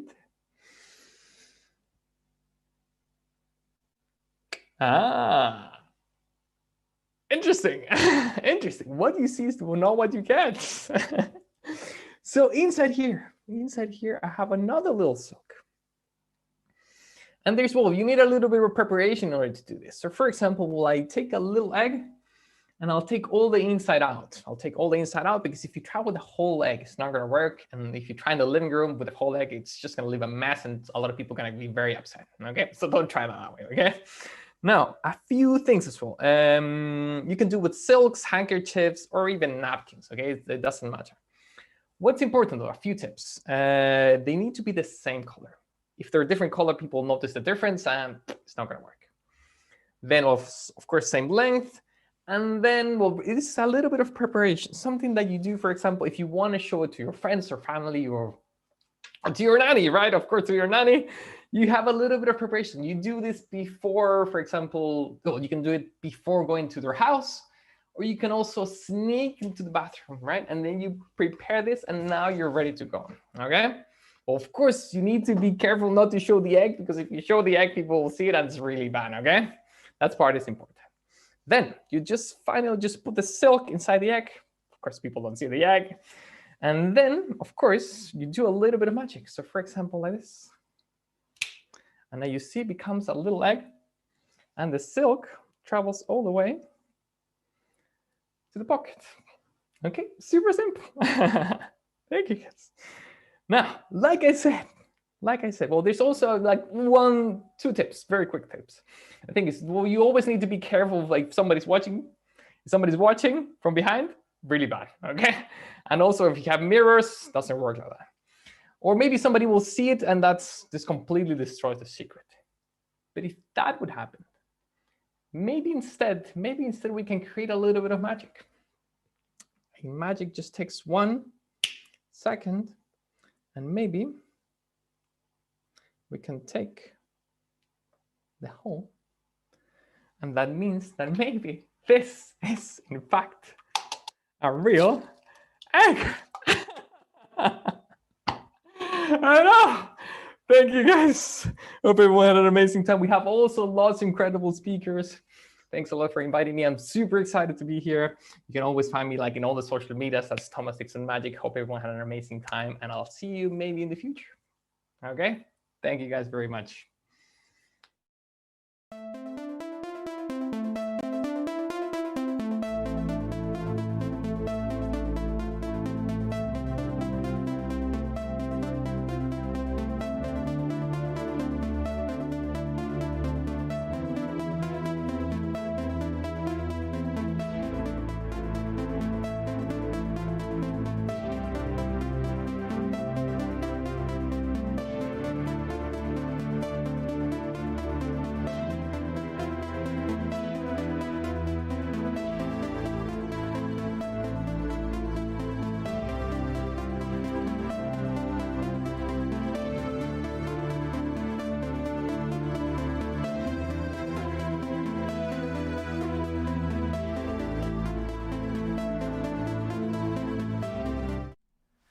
Thank you so much, Thomas. That was absolutely fantastic. I know some of the distortion topics we talked about today have been a little bit scary, but actually this type of distortion I'm very, very much here for. I could watch that all day. So fantastic. Thank you so much. And guys, please do check out Thomas's social media and all those things. He does absolutely amazing shows, so please check him out and keep up to date with all his work. It's fantastic.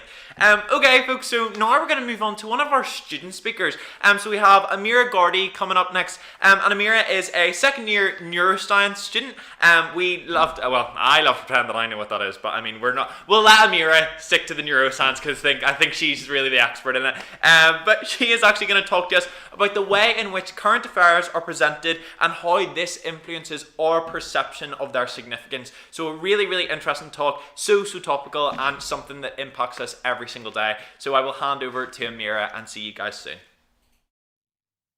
How long do you spend on your phone, either scrolling on the news or actually just on a social media app? According to Rescue Time, yet another app that you can download and measure this if you are so inclined, the answer in 2019 was about 3 hours and 15 minutes a day. Since then, we've now lived through a global pandemic and multiple national lockdowns. And I think we can all agree that maybe that number is now suspiciously higher since we've all been so isolated. But why on earth should that matter? Surely our online life allows us to forge friendships and connections that would otherwise just never exist. Well, before I answer that, I want to show you 2 news articles that are unrelated to the pandemic, but still important to this talk. Now, they're both still science articles because I'm becoming a scientist and I wanted to share something a bit personal to me. So on the left, you have an article about oncology and genetics, looking at why some people have cancer and why some don't. And on the right, you have an article that I think really sums up where we are with science. You know, we have come so far and discovered so much, and there's still even more out there. It's incredible. The main reason I'm showing you these articles is that I'm so aware that my talk is going to focus on why digital media can be harmful, but I wanted to also emphasize that it can really be used to champion and celebrate human progress. It is not all doom and gloom. We will come back to these towards the end of my talk, so please remember me showing them to you. But back to why digital media and its encroaching presence in our lives matters. It matters because digital media runs on an algorithm that functions to show you more of what you like to see. A really great example of this is your TikTok home feed, which becomes more and more personal to you the more that you watch it, or even targeted ads on Instagram, which show you things you might be likely to buy. And you know, maybe if you're like me, you do buy. Now, it turns out that your brain does a very similar thing to this algorithm, and it's called establishing a prior. Essentially, you are constantly making predictions and assumptions about what's going to happen next in your immediate environment. Gina Rippin, who wrote The Gendered Brain, gives a really comprehensive overview of this if you want to know a bit more. But for now, just remember that this mechanism is a predictive coding on which you'll base your judgments, understandings, and preconceptions. And it's not just something that's going to apply to stuff like sounds and movement that stop you being hit by a bus, but also much higher cognitive processes such as language and humor. Your mental code enables you to interact and react to the world around you. Now, your brain does all this processing in multiple areas, but I wanted to focus on 2 of them today. So on the left, you have the prefrontal cortex, also known as the PFC, and on the right, you have the temporal lobe, shown in green. You have 2 temporal lobes, one on either side of the brain, and they sit kind of here inside your skull. Now, both these areas have a number of significant functions, both related to each other and otherwise. But the main ones for our purposes is that the PFC serves as an integration point for your thoughts and feelings, which allows you to act deliberately in order to achieve an outcome that you want. And the temporal lobes are important for memory and for language processing, which is key when it comes to forming perceptions of your immediate circumstances moment to moment. Basically, you interact with the world through a preconceived lens that is directly influenced by your feelings and expectations of it. When it comes to feelings and the brain, we need to have a look at things from a slightly different angle. This is the brain in a mid-sagittal section, which means if I were to turn side on and we cut my brain right down the middle like so, this is what we'd be seeing. So you can now no longer see the temporal lobes as they've come away, but there is still a little bit of prefrontal cortex on the far left. Now, the structure highlighted in green and labeled amygdala is one of the deeper structures in the brain, and it's part of what we call the limbic system. Now, that's a whole other conversation in itself, so don't worry, I'm not going to talk to you about that just now. I just wanted to say that the amygdala is important because it serves to reprocess and recreate emotions associated with memories that you're recalling. And it's closely linked to the PFC. So maybe you can see that how you feel about something will have a direct link to how you'll think about it. And subconsciously, how you'll think about things that you relate to that original thing in future encounters. That's important when you're in an unfamiliar situation, because in those moments, you'll tend to rely on prior stereotypes in order to make judgments. Cognitive neuroscientist Anil Seth sums up this unconscious roadmap really beautifully when he says the brain hallucinates your conscious reality. Now, in a pre-digital era, this reality would formatively have been encoded by your parents and other significant people in your life. Perhaps grandparents or older siblings were quite prominent figures when you were growing up. But now that isn't the case anymore, at least not entirely. Now we have another third parent in the mix, and that third parent is the internet. Because digital media is so present in our lives so early on and functions to show us more of what we like to see, we end up with a very tailored, or dare I say it, even narrowed view of the world around us. We are tacitly taught that what we want to think, feel, and believe is what's true, just because no alternative is given. But what if what we want to believe isn't what is true? What if what we want to believe is racist? What if what we want to believe is harmful to ourselves and to other people? Well, very sad things happen in those instances. Now, the boy in this article was only 13 when he was first exposed to fascism online. He came from a troubled home, so his parents weren't really in the picture, and he was being brought up by his grandmother, who you might imagine was not the most tech-savvy person going.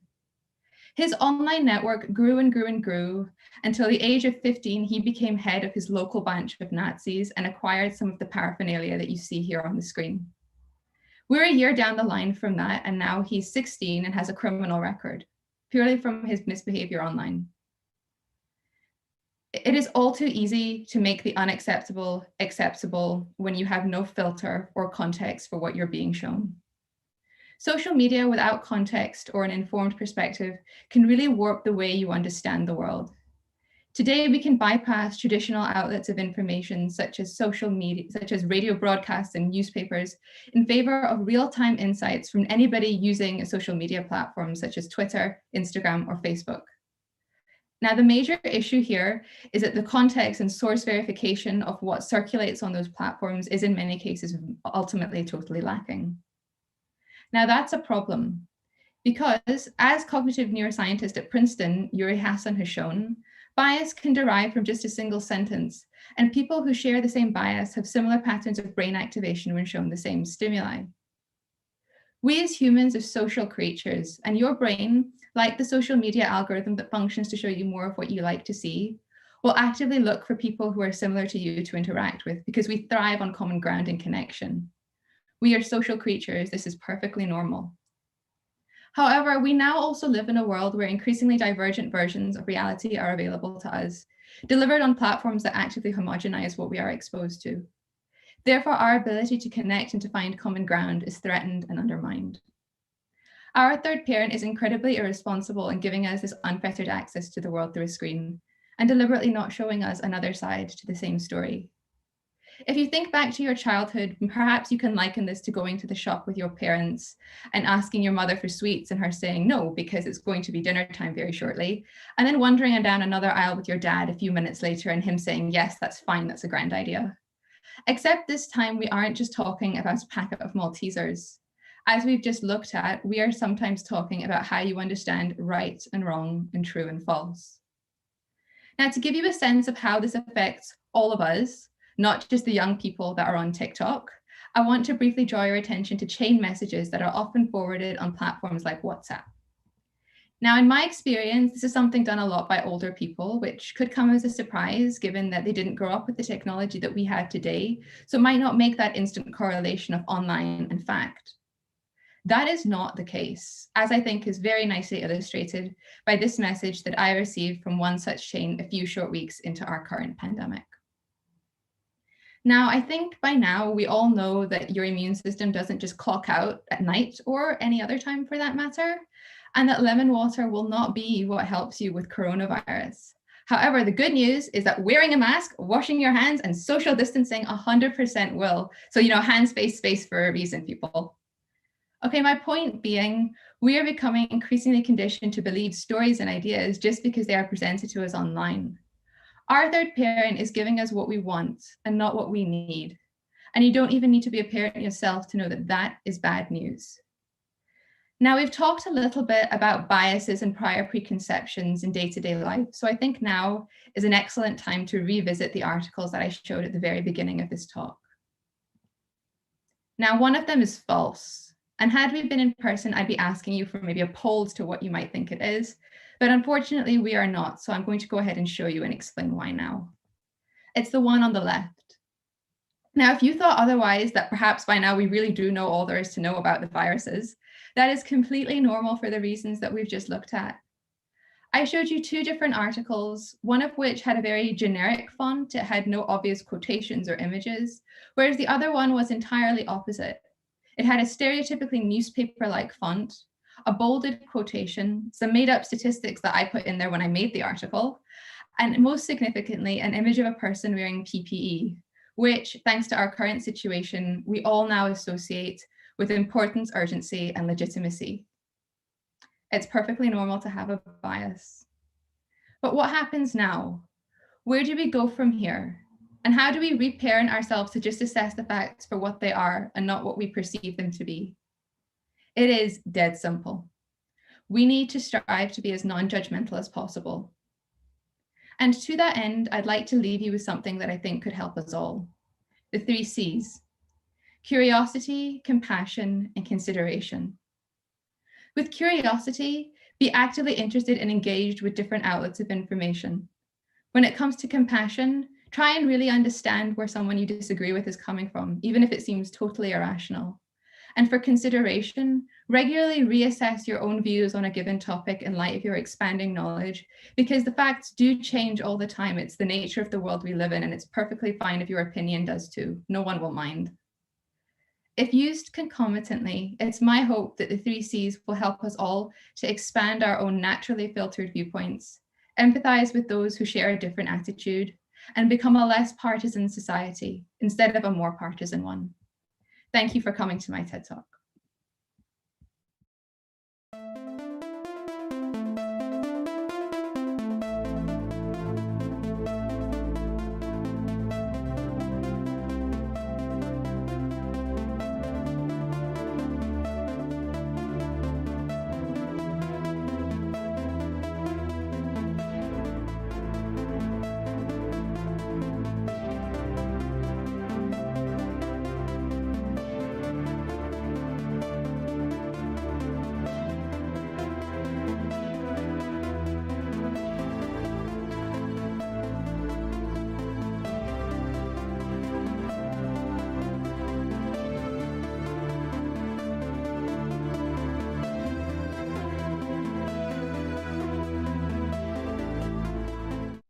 Hello everybody, I hope you enjoyed that absolutely brilliant talk. So good. I have to say, curiosity, compassion, consideration, absolutely amazing, and just something to take away not only from that talk but just from this whole conference today.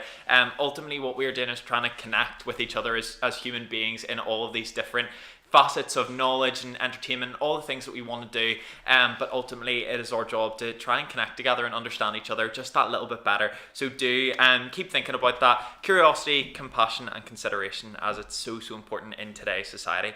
And as well, I know I asked you a little question earlier on, what does TED stand for? Somebody did get it in the chat, so well done, but it's technology, entertainment and design, so very interesting. We'll have a few more quiz questions being thrown your way in the next wee while as well. But we're going to move on to our next speaker now, and it's Madeline Black, an absolutely fascinating lady. Madeline Black is an author and a public speaker based in Glasgow. She has made it her aim to help others find their voice, strength, and end the stigma surrounding sexual violence through the medium of storytelling. So, having previously spoken at TEDx Glasgow, she will be returning to the TEDx University of Glasgow stage to talk about how she found her voice and purpose through sharing her story. An absolutely inspirational story you're about to hear, so please do listen up. It is absolutely fantastic, and I will pass over to you, Madeline.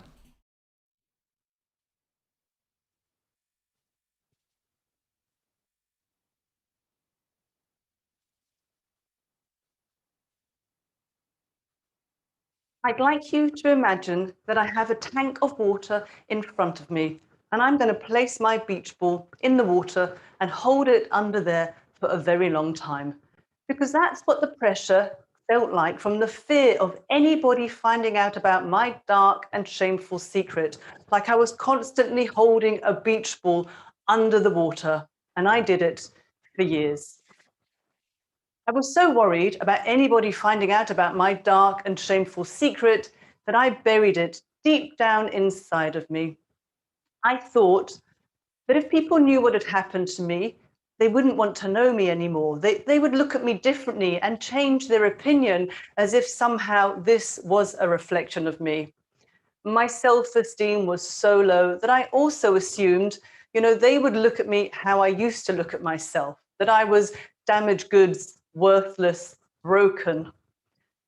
But that was the shame from my trauma speaking to me, and it lied to me for years, robbing me of my voice, holding me back, and silencing me. In fact, if anybody told me that one day I would be delivering my first TEDx talk to an audience of just over 2,000 people, I would never have believed it. But I did. It was June 2019, and I spoke at an event in Scotland. I was so nervous waiting to go on in the wings. My legs were shaking. I'd never spoken to an audience of that size before. But once I got out onto the stage and I stood on that famous red dot, I thought to myself as I looked out to the audience, it's not about me speaking anymore that matters, but who is listening and what my story can now do for other people.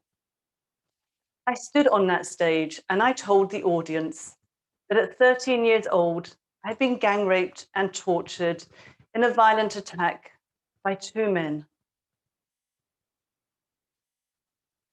And I was okay. Nobody fainted from shock or booed me off the stage or ran out of the audience. In fact, the following day, a head teacher got in contact with me. He had been there with a group of his students, and he told me that one young woman was so moved by what I was saying that not long after I finished speaking, she turned to her teacher and told him her own story of rape. The head teacher told me that she had held that pain in for 3 years, and hearing me speak, it took her just 3 minutes to find her voice, and sharing her story now has changed her life. Standing on that stage and sharing my story was my way of facing my shame, to shatter any shame that I had left behind, doing the very thing that I thought I could never do. It just evaporated and dissolved any power that it had left over me. We don't get rid of our shame by avoiding it or constantly holding it down. I had to stand into my shame, to shatter it, to get rid of any of the power that was left.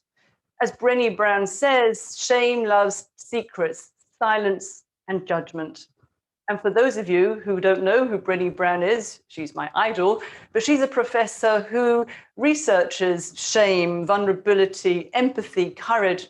Go check her out if you don't know her. But my shame thrived in all of those areas. But I know, that it can't exist when we shine a light on those dark shadows inside and expose them. And me speaking out did just that, and it exposed all those dark shadows, reducing any residue that was left behind. Now, I don't expect everybody to stand on a stage and share their story publicly like I now do. But if what I'm saying resonates with you in any way, find someone to share your story with so that you can start your own healing journey, let go of any inappropriate shame that doesn't belong to you, and live your best life. It's never too late. Sharing my story by speaking out and writing my memoir, Unbroken, has liberated me. But it was only when I was writing my book that I realized I had been raped 3 more times before the age of 18. Looking back, I said no, and they said yes, and they carried on regardless. I had no idea about consent in those days. I was too scared to use my voice to speak up, too afraid to fight back in case it got violent.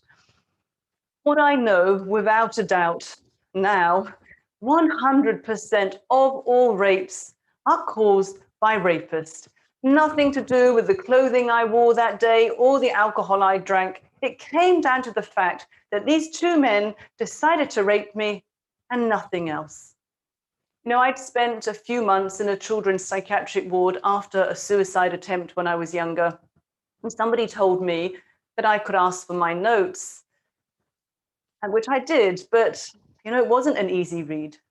I wanted to see, though, did they have any idea why this normal 13-year-old girl literally turned into one overnight who couldn't speak, eat, and hated herself?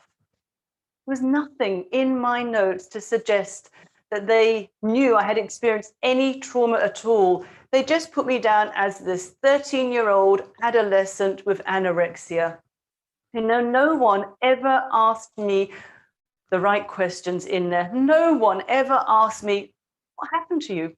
We need to shift that conversation from what's wrong with you to what happened to you. Stop labeling people and start asking the right questions. We have seen with the hashtag phenomena, hashtag #MeToo, that when one person speaks up, it encourages other people to find their voice too. I was silent for many, many years, but I realize now, my voice is my power, and I won't be quiet anymore. This is what I do now, and I'm going to continue to share my story to end the shame, stigma, and silence surrounding sexual violence, but also to help other people find their courage and their voice too, so that they can live their best, bravest, most courageous life. I know that courage is contagious, because it was me hearing somebody else share her story that made me think, I could do that too. And I just intend to pay that forward. And I'm really hopeful, that the more of us that end our silence and find our voice and speak out, we can really start to shift this culture. When I was kind of investigating the idea of forgiveness, I came across a London-based charity called the Forgiveness Project, who are amazing. And their founder heard about my story, and she asked me if she could share it on her website because they collect stories of forgiveness. She said it could all be done anonymously. But you know what? I was so tired of hiding and being ashamed for a crime that was committed against my body. So, along with my photo and my name, I shared my story on the 22nd of September 2014 on their website.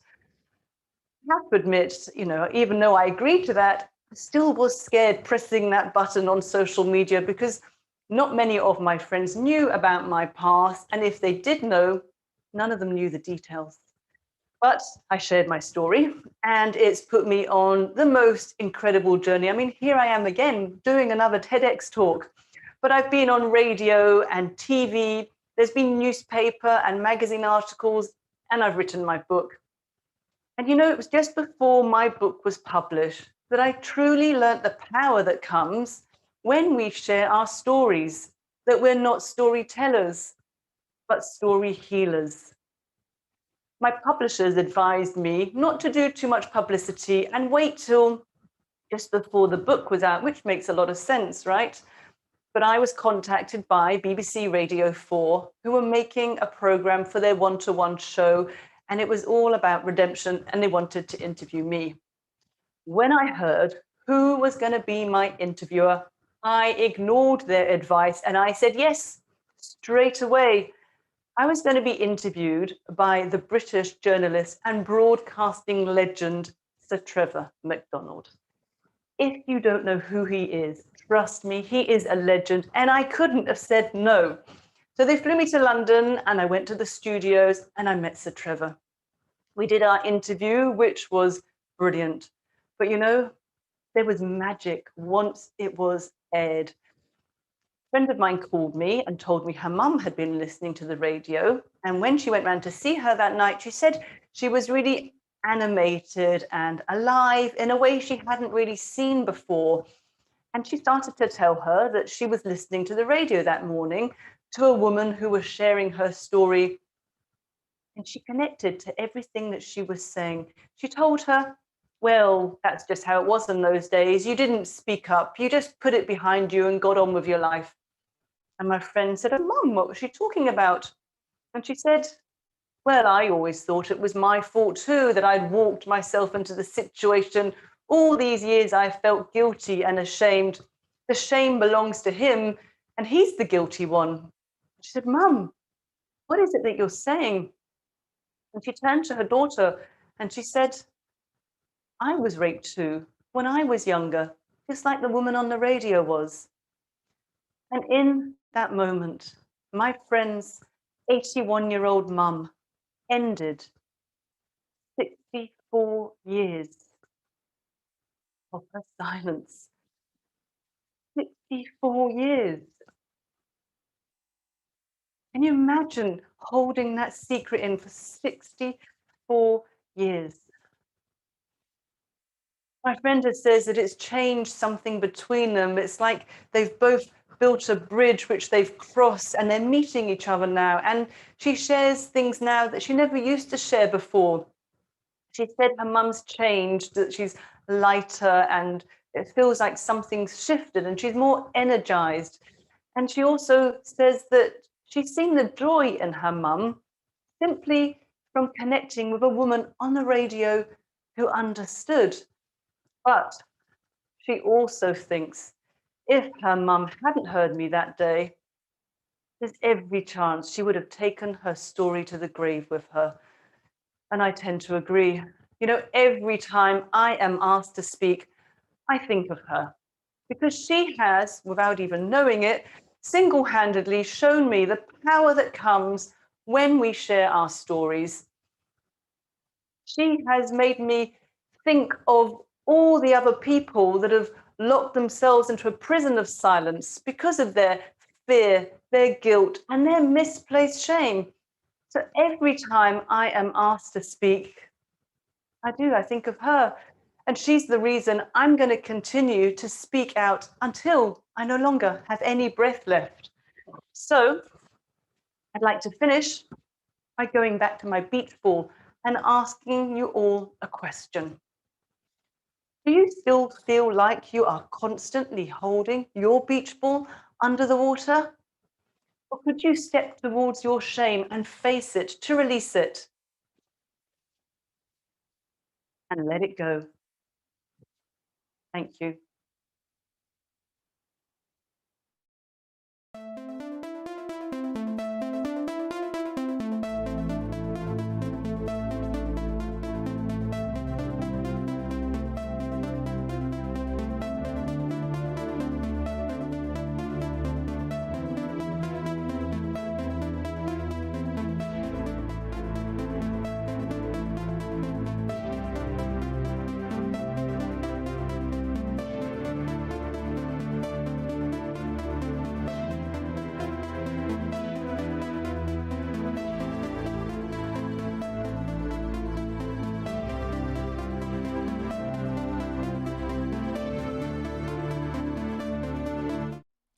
Absolutely unbelievable. Thank you so much, Madeline. That was inspiring and so much love coming in the comments, talking about how brave, how courageous all of this is, and starting these conversations are so unbelievably important. So thank you so much for talking to us and sharing your experience of that today.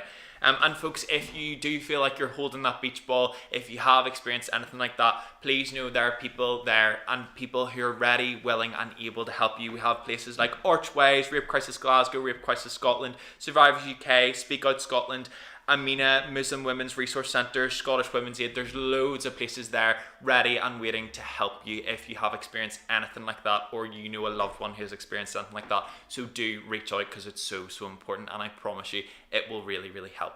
But thank you so much, Madeline, for sharing those stories. It's so fantastic, and ultimately exactly what we need. And just a little quote you said at one point there, I won't be quiet anymore. And something that we just want to take away today, we don't want to be quiet, and we don't want to be quiet about all the good things that are happening in the world and share that with everybody, but we can't be quiet about all the things that we want to change as well, because that's how we are going to impact our world and make that change happen. So thank you so much for sharing your story. So, folks, we're going to go on a little bit of a lunch break now. We'll be back here at about 2:35. But don't worry, we're not leaving you high and dry. We actually have a bit of a yoga class for you to do during the lunch break, so that'll be coming on in the stream just a little bit in a little bit of a second. But please do some stretches. We will be here doing some stretches. It'll be very, very nice. I'm ready to get my yoga on. But do join in with that. It'll be so good, and a nice way to just realign and relax ourselves. It'll be really, really good fun. But yes, we'll have a little break now, and then we'll come back with lots more talks and entertainment in store. Also, make sure to check out all of our stalls. All the stalls are still there and available. And we have a new stall joining us. Lens of Passion is another stall that will be joining us at the minute. So if you just scroll down, check out all the links. All the stalls will be there. There will be people to interact with, information that you can get your hands on, and lots of conversations to be had. So just a reminder, we have the Glasgow Guardian, the Glasgow University Magazine, Ecosia, Mercy Corps, Successful Women at Glasgow, Lens of Passion, and Inspire. So do check them all out. They're fantastic organisations. But other than that, I will see you in about an hour's time. Enjoy your lunch. So, hi, I'm Kirsty, and I will just take you through a short vinyasa flow.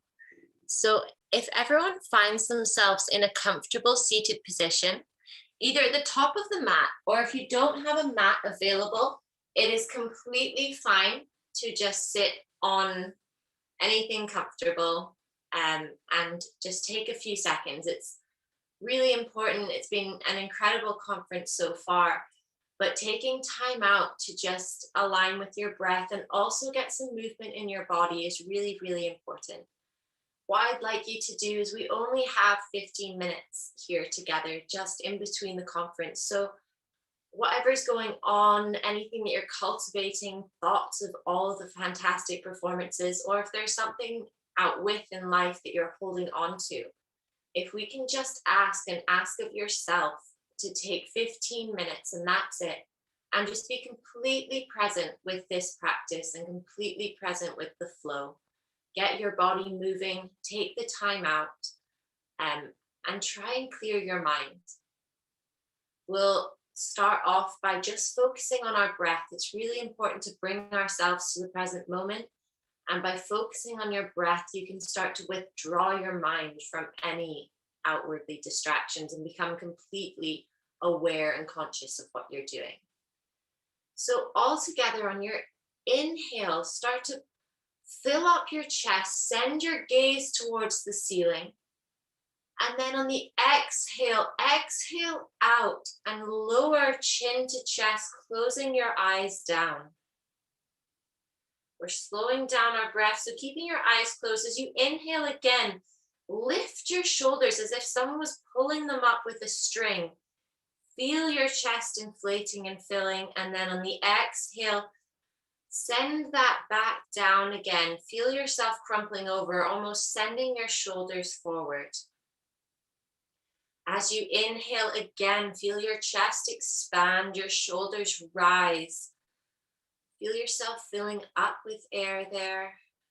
And then on the exhale, let it all go out and just feel yourself crumpling down. Almost visualize your lungs as you're moving between the two movements. Take another deep inhale here, and this time again, send your gaze up towards the ceiling and open up your eyes and just bring yourself back to the mat. From here, slowly move onto all fours. We'll start to do a little bit of cat-cow breathing. So on your inhale, pull belly to spine, pulling yourself up, round shoulders and tuck your head under. Come to a cat position. And on the exhale, drop your belly to floor, rotate your shoulders and send your heart forward. And again, just move between the two as you slowly move with your breath, inhaling, really cinch in belly. And as you exhale, dropping that down, try and make a smooth transition there. And also just make it as extra as possible. Try and make your movement flow because of your breath. And then just coming to neutral there. From here, tuck your toes, and send your tail up and back for a downward facing dog. It's the first downward facing dog and potentially the first bit of movement you've done for a few hours. So walk out the dog and send your hips from side to side. Take a moment to just align. Is there any tension in your body? Is there anything tight? And don't send any judgment to the area. Just acknowledge that it is there.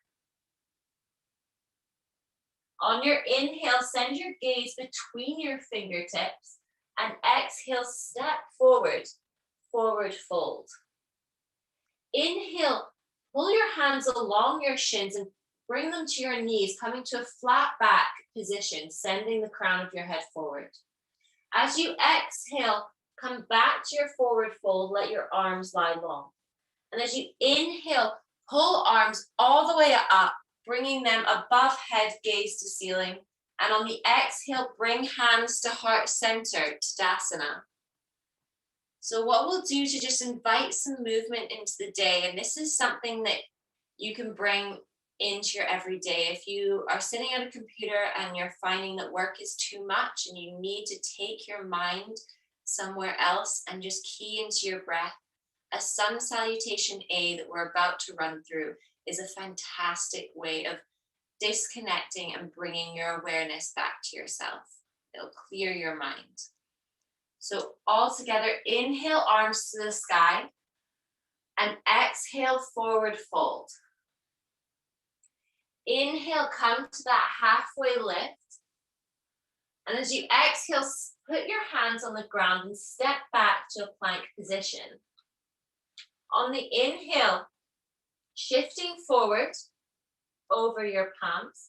And as you exhale, slowly lower all the way down to the ground. Lie your arms along beside you.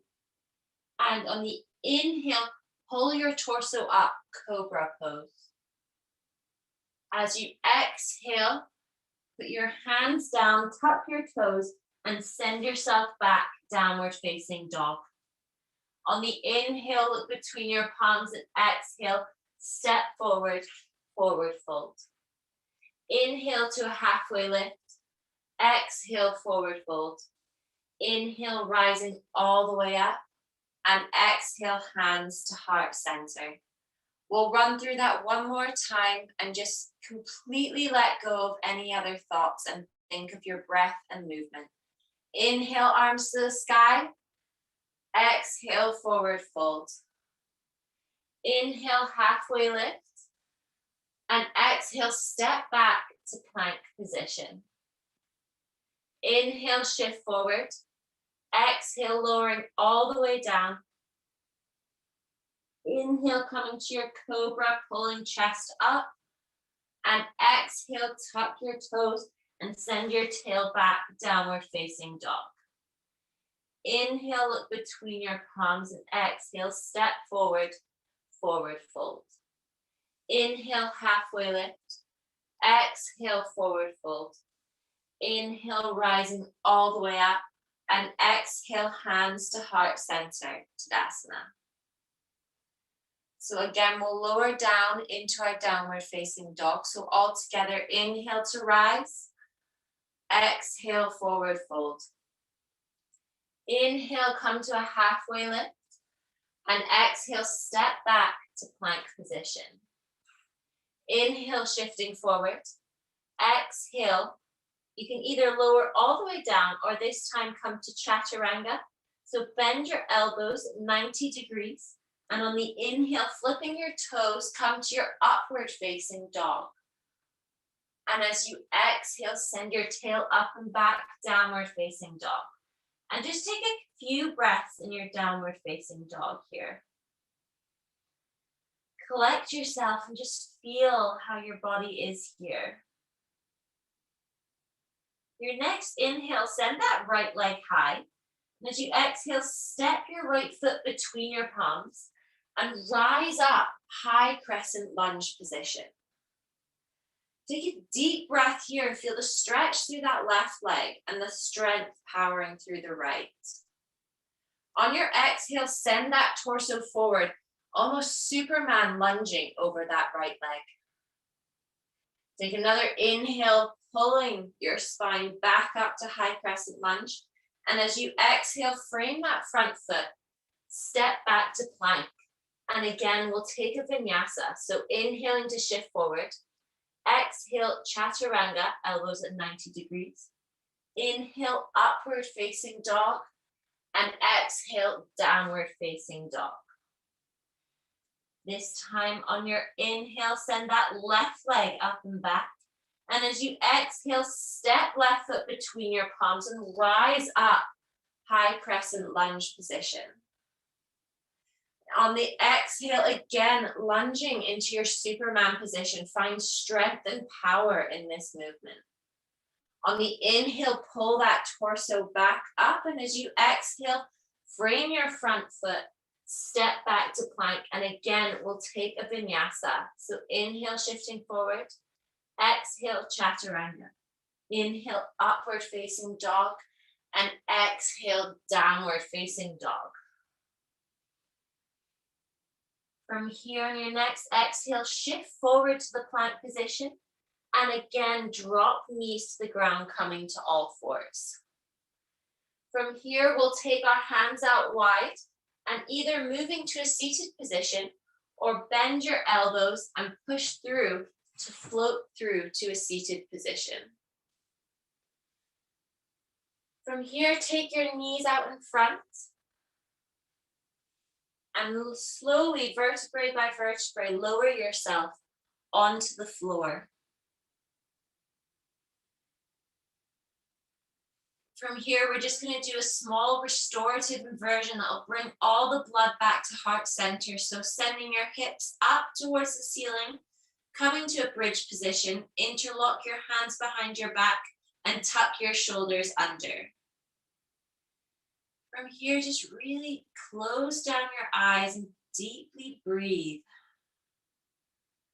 This position is offering a lovely stretch and it also strengthens through your back body while flowing everything back to heart center. Moments like these will give you a different perspective to see the world through. Your next exhale, just slowly lower and unlock your hands and come back to lying on your back. From here, just hug your knees in really, really tight. Give yourself one last final squeeze there. And on the exhale, let everything lie long. Let your legs go long, let your arms go long. And come into a Savasana position. So you're just lying completely relaxed and placid on the floor. Close down your eyes and let yourself take a moment out of your day, out of our busy lives, just to connect with our body, see how it feels. Take a moment to thank yourself for moving your body today.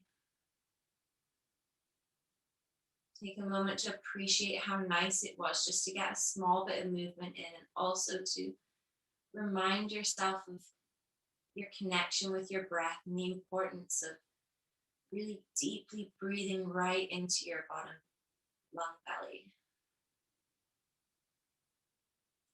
All together, we'll take a moment of silence to just completely let go. So we'll start that with a deep inhale in. And on the exhale, let go.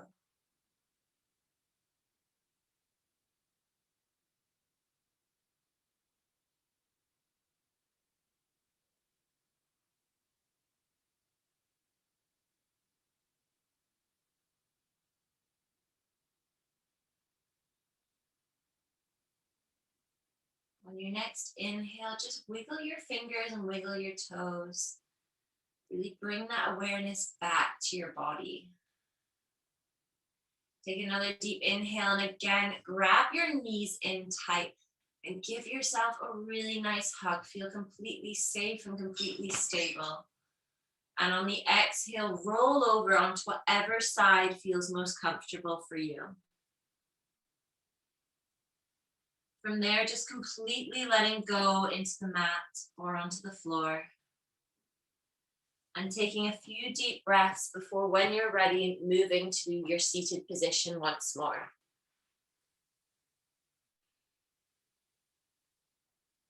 Again, we'll take a moment just to thank ourselves and thank our bodies for being able to do a practice like that. So all together, although that was quick, we'll end our practice as we always like to end our practices. We'll first of all take a deep breath in, and on the first exhale, we'll bow and completely let go, audibly exhaling out, and let go of anything that you've been holding on to this week that you feel has been holding you back. And then we'll take another deep breath in, and to close the practice, we'll exhale and bow. So all together, taking a deep breath in and exhaling out. And another deep breath in and a second exhale to bow. So thank you and namaste.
Hello folks, welcome back. I hope you are nice and stretched out from our yoga session, and also hope you had a nice little break. Let me know, did we have some lunch? I had a lovely meal deal, it was very, very nice. Let me know what you had, what you're doing over your lunch break.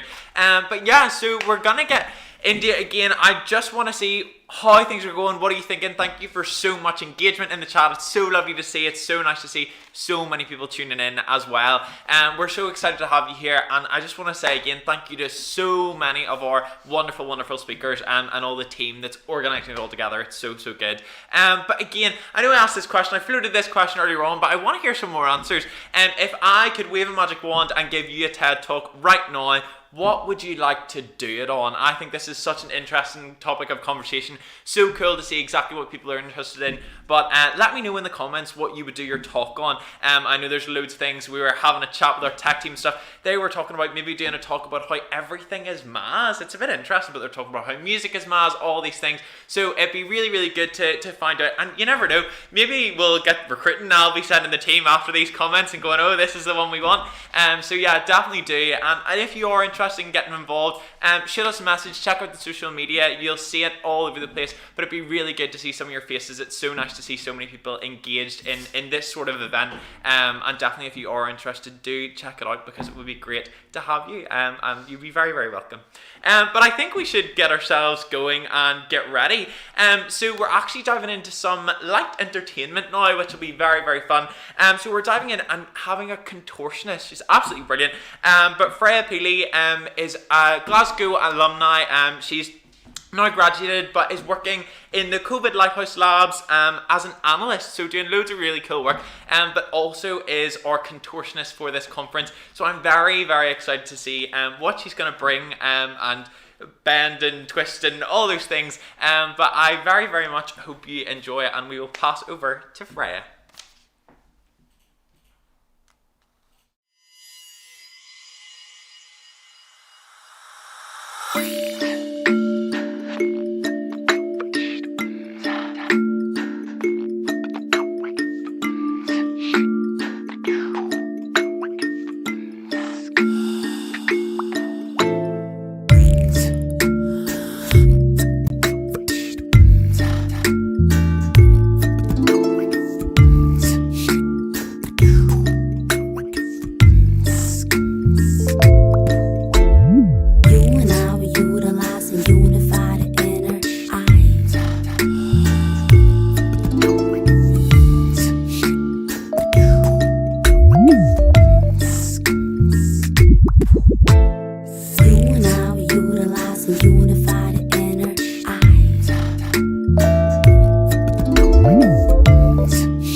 That's how it goes.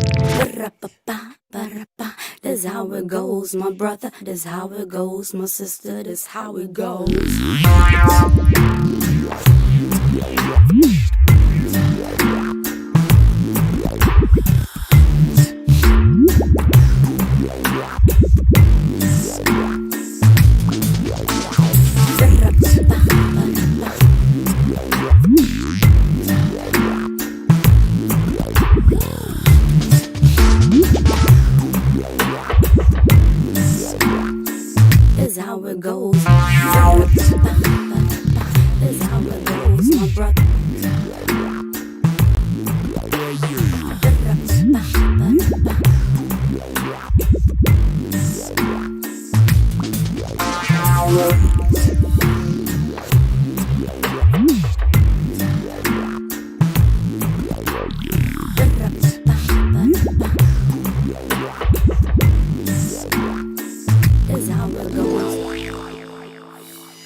we utilize and unify the inner I.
That's how it goes.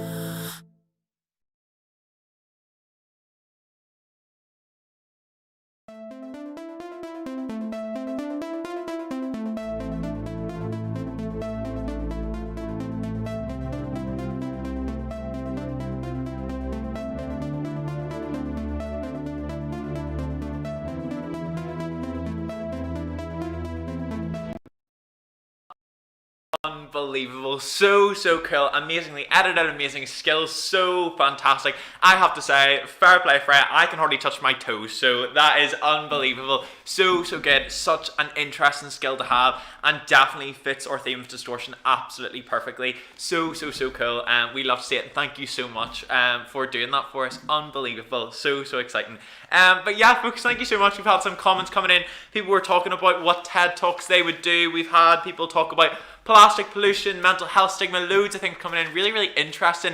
So definitely if you're interested, let us know and we'll try and get it sorted, because we'd love to hear from you. That would be absolutely fantastic.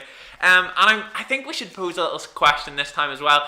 I know obviously everybody, we're not allowed to go very far at the minute and things like that, but if you could go anywhere in the world, if I could give you a golden ticket, where would you like to go? I think everybody wants to be out somewhere. I know some people would love to just be out in their back garden, that's fair enough, but I think if you could go somewhere wild, if I could take you anywhere, where would it be? I think for me, I went to, I did Camp America a few years ago, and I stayed, I don't know if you can tell, I'm not a particularly outdoorsy person, but I ended up staying in a place in New Mexico called the Hemis Mountains, which are absolutely fantastic, gorgeous place. But I remember having to tie up, we were out camping with the kids who were in the camp and things like that, and having to tie up all these like food bags so the bears wouldn't come and get us. It was very intense, but it was good fun.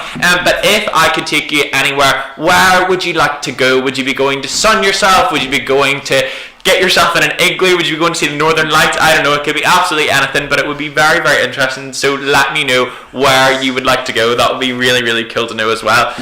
But yeah, so next up, we have loads more speakers coming up today. Loads and loads of people. So many interesting topics coming up as well. Let us know what you've really found really interesting so far. It would be great to see. And we have loads of interesting speakers still to come. So I think I'll introduce our next speaker, and this is Hannah McMillan. Absolutely fantastic. Hannah McMillan is an actor, director, writer and filmmaker based in Glasgow. Hannah's worked on various creative projects throughout the years and has been finding ways to stay creative during lockdown. As a contributor for BBC's social channels and a respected creative in the industry, she has loads of insight into how COVID-19 pandemic has affected the creative arts industry. It's so interesting, such an interesting industry to be a part of. It's absolutely amazing, but obviously it has been extremely affected by COVID. as a creative arts industry, it adds so much money to our economy, gives so many people so many jobs, and provides us with a wee bit of escapism, which at the minute we can see we all really, really need. So it's such an interesting topic to be a part of, and it would be absolutely fantastic to see something start to open up again so we can start to get engaged in loads of those things. So hopefully we will see that a little bit soon. But Hannah's talk will be about being a creative during lockdown and conversing about what's next for the industry. So I'm going to pass over to Hannah, and I very much hope you guys enjoy.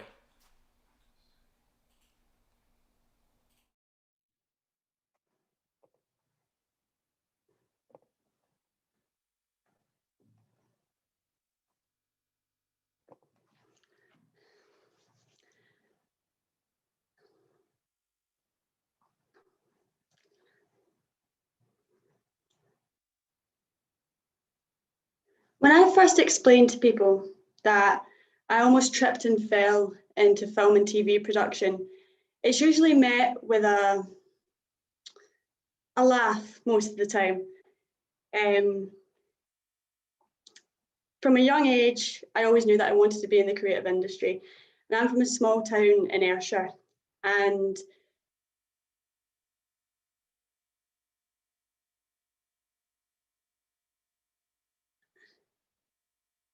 I picked up photography when I was in 6th year, and I fell in love with it.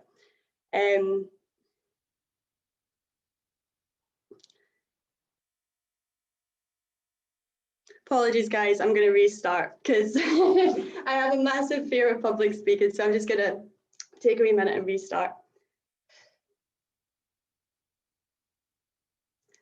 When people ask how I got into TV and film production, I always say that I tripped and fell into it. But I did, literally. I grew up in a small town in East Ayrshire, and from a young age, I always knew I wanted to be part of the creative industry. In my 6th year of high school, I found a passion for photography. And at the time, it seemed like the only feasible way to have a career as a creative. So I decided I wanted to be a music photographer.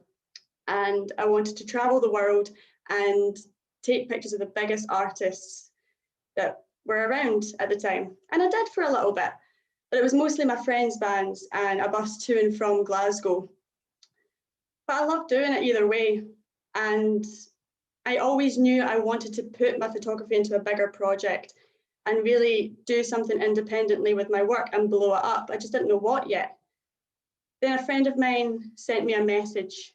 The BBC were putting on an online platform, and they were looking for young creatives to build up content for it independently. And I thought this was amazing. I went on and thought I could get paid, I could be a real artist. So I applied and I was accepted and became an independent photographer for BBC The Social's Instagram. Then I went to the Isle of Mull a couple of years later. I was kailing outside and I jumped too high and I broke my foot in 2 places. The bouncer said that I should probably hop into the nearest medical van. However, I just hopped into the nearest bar and got the strongest drink I could find. By the Monday, those drinks weren't going as well as they should, so I went back to a furious mother in Glasgow who took me into the nearest hospital. And I walked back out sheepishly again with a moon boot on, and all of my shoots cancelled for the next 6 weeks. The first 2 weeks into that rest, I was losing my mind. And I asked my producer at the time if she could give me any work, any paperwork whatsoever. She said they were actually looking for video content and would I be up for doing something? Now at this point, I'd never acted. I'd never done anything of the sort in regards to filming. And I didn't really know where to start. And she gave me a piece of advice that has stuck with me for the past 6 years. Just write about what you know. And that's what I did. And I got a £25 lighting kit set up. I got my brother's clothes from their bedroom, and I got a massive bit of wood. And I sat on my bedroom floor and I made my first video. It was called What Not to Say to Bartenders. That's really hard to say. People in pubs, basically. And at first I thought it was only going to get a few hundred views and I'd be the laughing stock of the village for a couple of weeks, but it went viral. In less than 48 hours, I had over 1 million views and it was getting shared all across the world.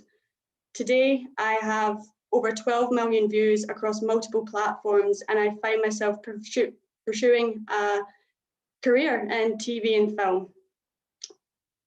All because of a broken foot. Literally, I tripped and fell into it. Over the last 5 years, I've had a vast amount of opportunity, and I rely on being completely self-taught in what I do. So any opportunity to jump onto a production set and work from anything from director to behind the scenes, I will be on board and wrap myself up in it just to learn more and grow with each experience. But like many others, all of a sudden, it all halted and stopped because of lockdown. And at first I was fine with it all. I was able to work on that idea that I had 6 months ago, and I was able to finish off a risk assessment that I'd been avoiding for the last 2 weeks. And then things started getting on top of me. I'm a very social person, but I live alone, and the only human interaction I ever had was saying good morning to the bin men every Wednesday.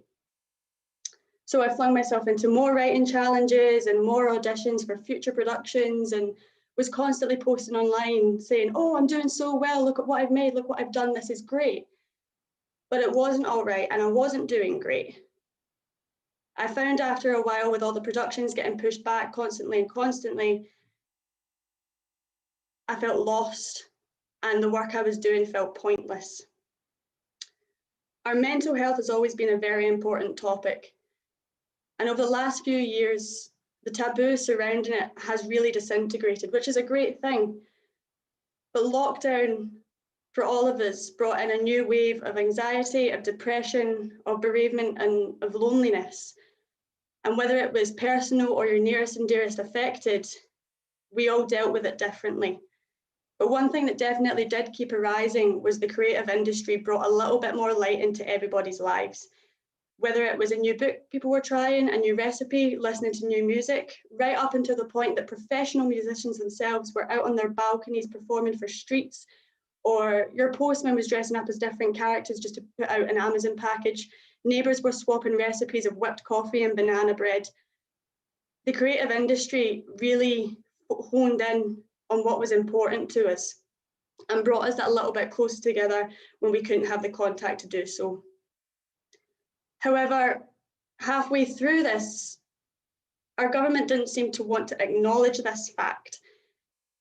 A simple poster of a ballerina unaware of her future in cyber technology just screamed truths about how the government actually viewed the creative industry as a whole. Yet the outrage that followed this poster just proved how many people were reliant on the lifestyle, of the income, and of the support mechanism that the creative industry can give us. Why is our government turning around and telling us to our faces that the dream career that we are so passionate about and try so hard to be successful in is unrealistic, that we should get real jobs that will benefit our country? Do you not think we deal with this judgment every single day?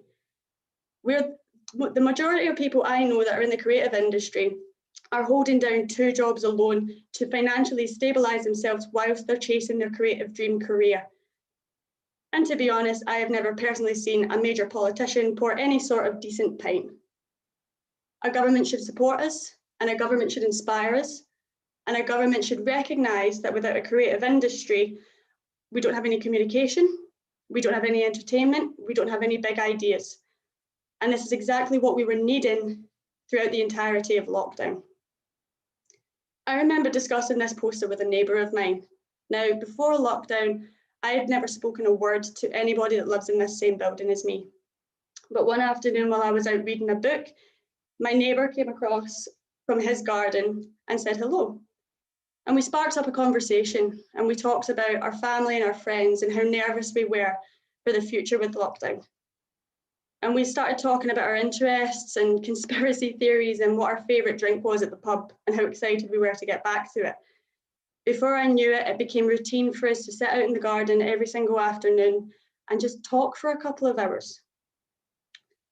As the summer days got longer and as they got hotter, more and more people started coming out into the back, whether it was to put up their washing, to pull out a bin, to just get a wee bit of that freedom that we all so needed and that we were allowed to. And as they kept coming out, they started joining in on our conversation.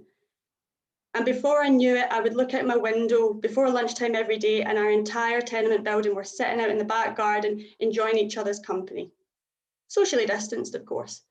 Now, I was pretty much the youngest person there, and I was surrounded in stories of the Glasgow community back in the day, how doors were left unlocked quite happily, how you could give a shop in less than a penny to a child who would run off to the corner shop to get cigarettes, of a community spirit that I had never witnessed before.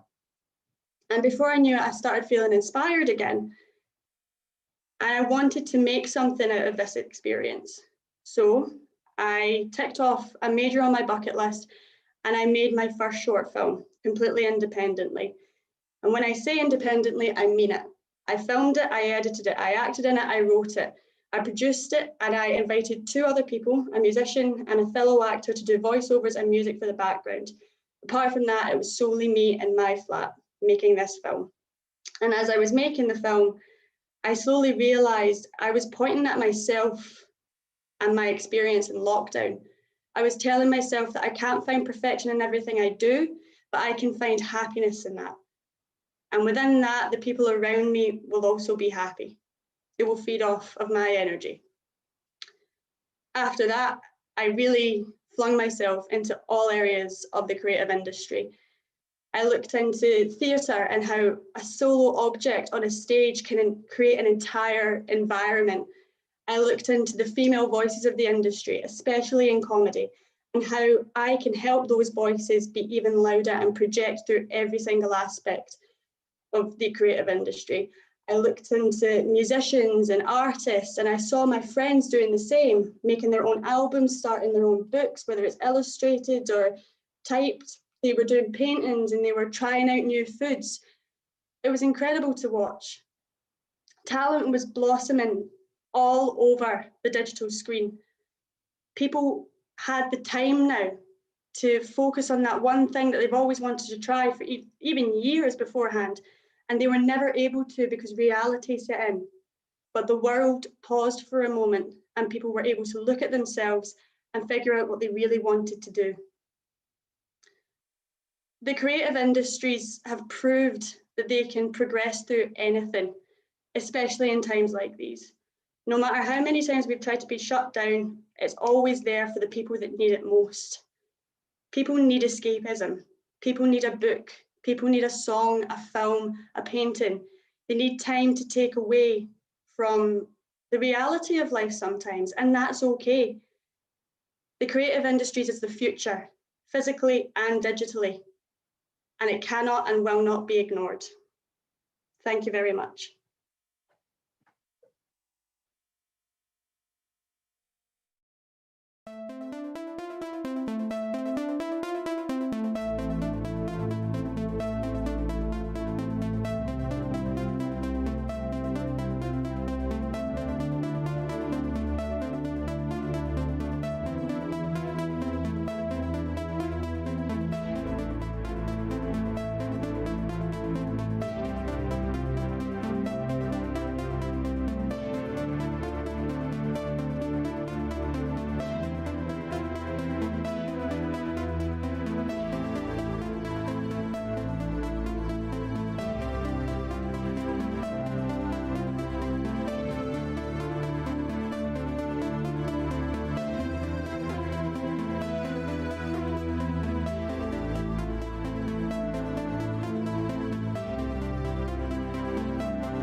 Absolutely unbelievable, Hannah. Thank you so much, and so nice to see somebody just push through their comfort zone and absolutely smash it out of the park. So good. Thank you so much for sharing your experience with us, and such an important conversation. The art, you're so right, impacts our lives in every single way so frequently, and where would we be without the arts? What would we have done in lockdown without having those creative outlets, without being able to engage in TV and music and film and all those things? Absolutely fantastic. So thank you so much for sharing. But yeah, I was just reading a few of the comments there, and we're talking about where you would like to go. We've had people say they'd like to go and see the Northern Lights. I would love to join you with that. That would be fantastic. We've also people have been saying that they'd like to go to Rome in Italy and get some gelato. Again, I would love to join you. And somebody said, I don't care where it is, I would just like to have somewhere with sun. And that would be very nice. I think we'll all go and we'll hit the beach and get swimming in the waves. Would be very, very nice at some point in the next wee while. So very much let me know where you're going, and I'll book a flight and get on board with you. But yeah, thank you so much. It's so good to hear you guys engaging. And as I say, Hannah, thank you so much for sharing. It's so funny. In one point in your talk, you said I tripped and fell into it, and that really gave it a new meaning. I have to say, absolutely brilliant. And so exciting to see that life can just present us with opportunities, and sometimes it is just about grabbing them and taking all those opportunities that come your way. And sometimes it can be strange opportunities that you don't expect, but actually they can turn out to be the absolute best ones. So I think especially in these times, I think sometimes it's strange because everybody's listening to this and watching this, and we're creating this from our bedrooms and our living rooms and everywhere in our houses, but actually we are connected and there's so many opportunities out there. So do grab them, because that is exactly what we need, and that's where the future is. So definitely do that. But yeah, thank you so much. And talking about all the things we've been engaging with over lockdown, I've been listening to an awful lot of music. There's been loads of data that's come out recently to say that our listening history in terms of the amount of music that we're listening to and consuming is up in the rafters. We're consuming so much music. Everybody has it on listening, whether you have your Alexa or your Google Home or your phone or whatever it is, everybody is always listening to music all the time. So let me know what you've been listening to during lockdown. I've been listening to one of my favourite artists. It's a bit of a weird genre, but I always say my favourite genre of music is country pop. I know it started with Taylor Swift Red and I just couldn't shake it. I apologise, I can only apologise, but it is really good. And one of my favourite artists is Casey Musgraves, if you've heard of her. She won Album of the Year, I think in the 2019 Grammys, but absolutely brilliant. So there's an album called Golden Hour that I would very much recommend if you're into that sort of genre. I would very much recommend. It's very, very good. But do let me know what you've been listening to as well. I have a little bit of a ritual at night. I love going to sleep with the music on, or I'm also, obviously I'm living in Glasgow at the minute, but we have back in Belfast a radio station called Cool FM. In the morning I'm always listening to Cool FM as a wee bit of a home comfort as well, which is very nice. And this week I discovered a new artist who I've been listening to non-stop, to be honest with you, called Maggie Rogers. She was actually discovered by Pharrell Williams.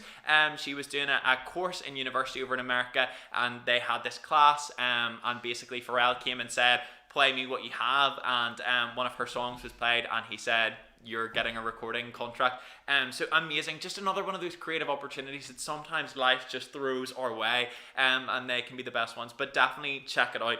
And I'd be very much remiss if I didn't mention my absolute favourite, the idol that is Dolly Parton. I mean, come on. But recently we have seen that actually Dolly Parton has been donating lots of money in terms of research for the vaccine. And she, obviously her big famous hit Jolene, she put up an Instagram post the other day where she changed the words from Jolene to vaccine and was promoting the vaccine as well. So we love to see people getting engaged in all those things, which is absolutely fantastic. And very nice to see that Dolly Parton is doing everything she needs. Also another, not me talking about Dolly Parton for 20 minutes, surely not, but I'm going to. And also another story that came out recently, that the Tennessee governors have been elected.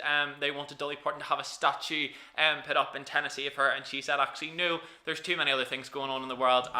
Maybe when I'm dead and gone, you can put up a statue of me then, but actually right now is not the time. And it's so interesting because it's definitely one of those things where we all have to look at our own position in the world at the minute.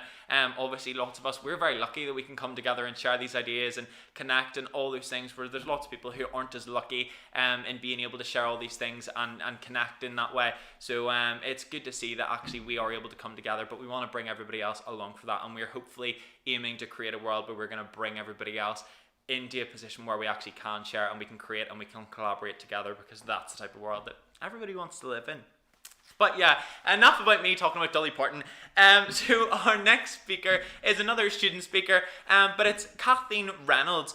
So they're studying their second Masters in Inclusive Education at the minute, and they will be focusing on LGBT education and how homophobia has affected them as a teacher and a student. So a really interesting topic topic. Really interesting way of thinking about things. And again, another thing just that links in with the distortion of our world and the world we live in and how we view things and our perspective on a lot of these issues. So really, really interesting and absolutely fascinating to listen to. But I'm really looking forward to it. So I'm going to pass over to Kathleen. Enjoy.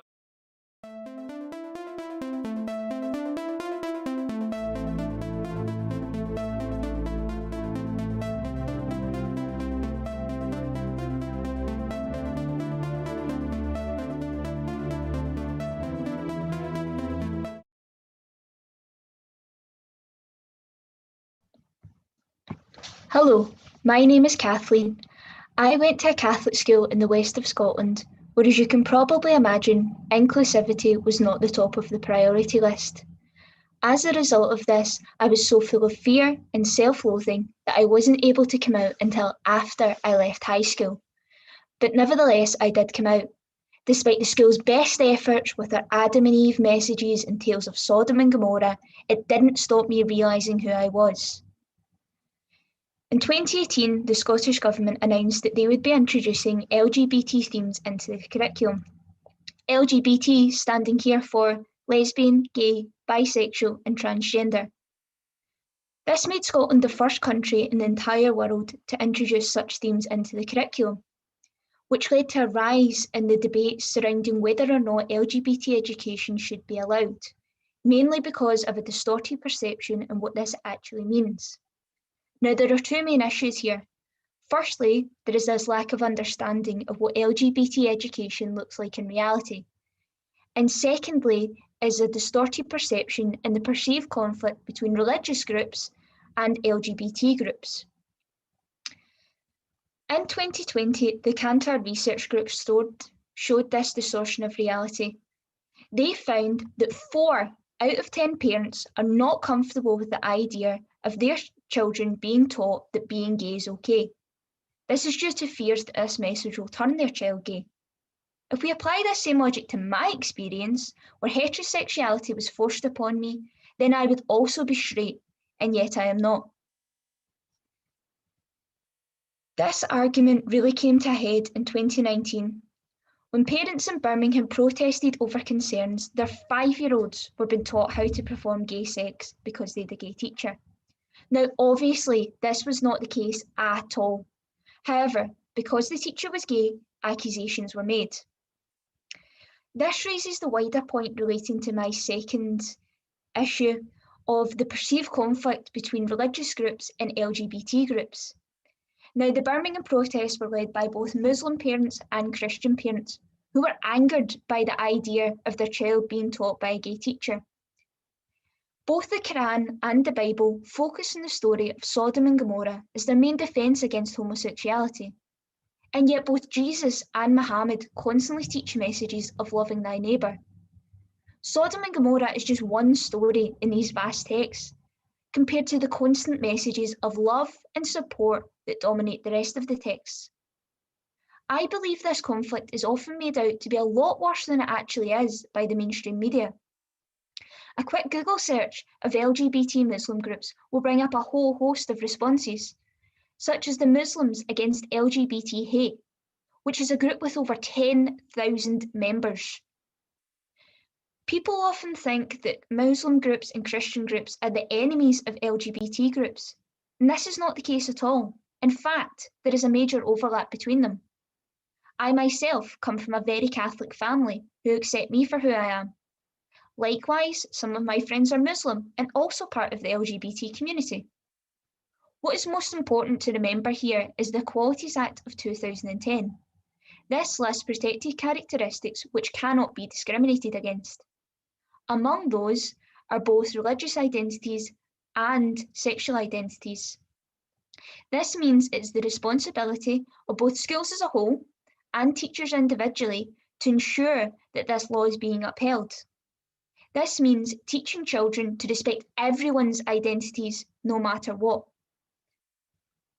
I myself have experienced homophobia as a teacher. A few years back, a group of primary 7s saw me at the weekend holding hands with my then girlfriend. Like all gossip does in schools, this news spread like wildfire. leading to the deputy head pulling me into her office and accusing me of promoting homosexuality. If this terminology brings up old memories for you, it might be because it is the exact same language used in the Section 28 clause. Section 28 was introduced by Margaret Thatcher back in 1988 and stated that any person who works for a local authority could not say anything which might be construed as promoting homosexuality. Or in the words of the clause itself, as can be seen here, promote the teaching in any maintained school of the acceptability of homosexuality as a pretended family relationship. Now, this was repealed in Scotland in 2001, and yet even today, there are people who think it is still in place, especially some teachers. In 2019, I carried out my own research into this subject, interviewing teachers and the prospect of them receiving training on LGBT issues. Now, some of them were against it, worrying that Section 28 was still in place, making it against the law for them to discuss such issues. Others were worried about parental disapproval, again bringing up this idea that the mere mention of LGBT identities will turn the whole class gay. Now, none of them were necessarily opposed to the idea. All of them gave at least one response which showed support for the LGBT community. However, they were all united in fear of discussing such issues and said that they actively avoided it unless they were absolutely had to. This again relates back to my first point of this distortion of reality between what people think LGBT education is versus what it actually is. A lot of the times people focus on the sexual education aspect. Now, this is one of the changes the Scottish Government are bringing about. However, it is only a small change. Other changes include teaching about LGBT history and homophobia and how to avoid it. Hate is taught. No one is born hating someone based on their sexuality, gender identity, or religious identity. And yet schools have become breeding grounds for discrimination. LGBT Youth Scotland interview children and young adults across Scotland each year.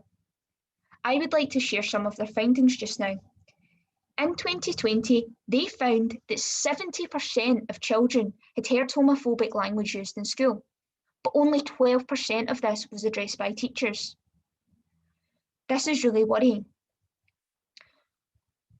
In my interviews with teachers, I decided to give them each a scenario.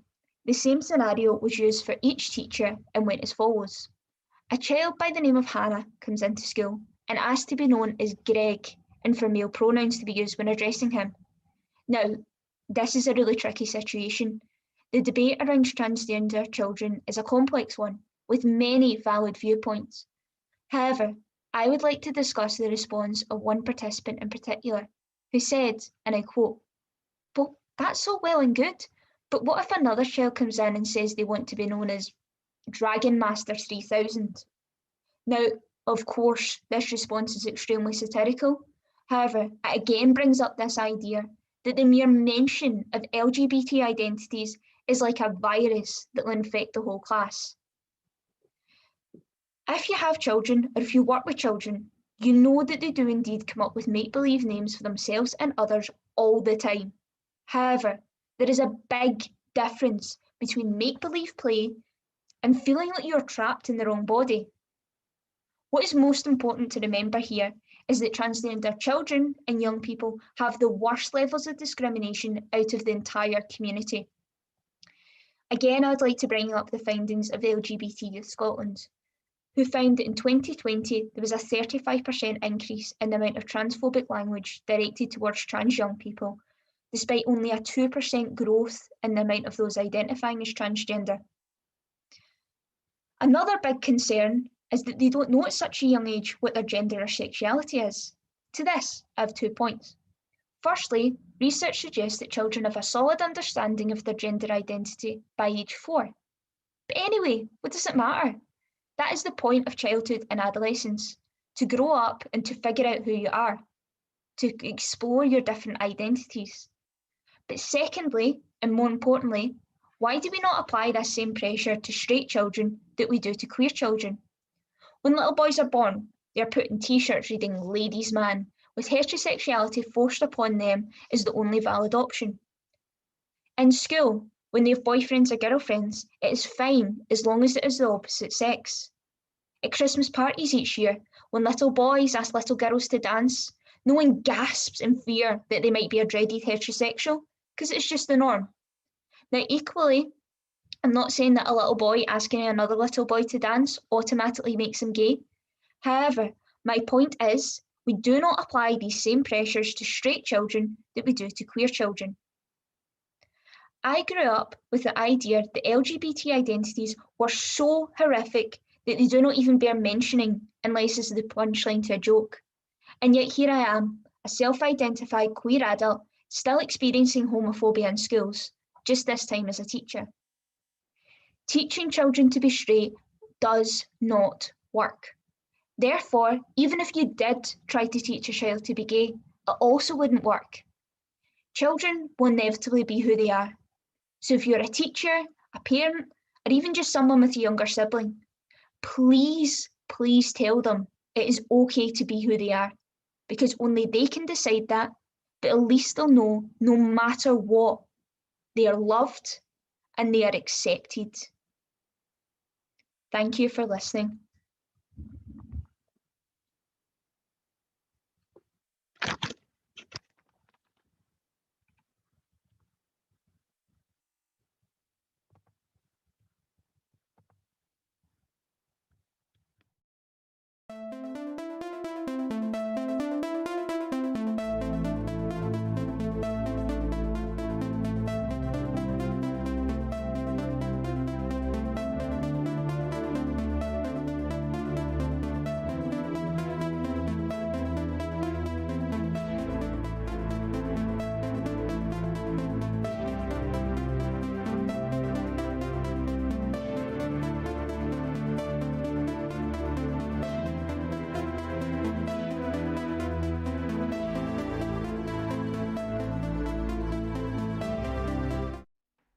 Absolutely amazing. Thank you so much, Kathleen. Such an important topic to be talking about all the time. This impacts so many young people, and it's so fundamentally important that we start changing the game in terms of understanding these issues and talking about them as well. I think so much about a lot of the things we've talked about today is actually that sometimes there's a little part of us that's a little bit scared to address a lot of these issues and talk about these issues, and actually engaging with them is the most important thing that we can do to actually open up a conversation and start to affect a little bit of change, because that's exactly what we need and exactly what we're looking for.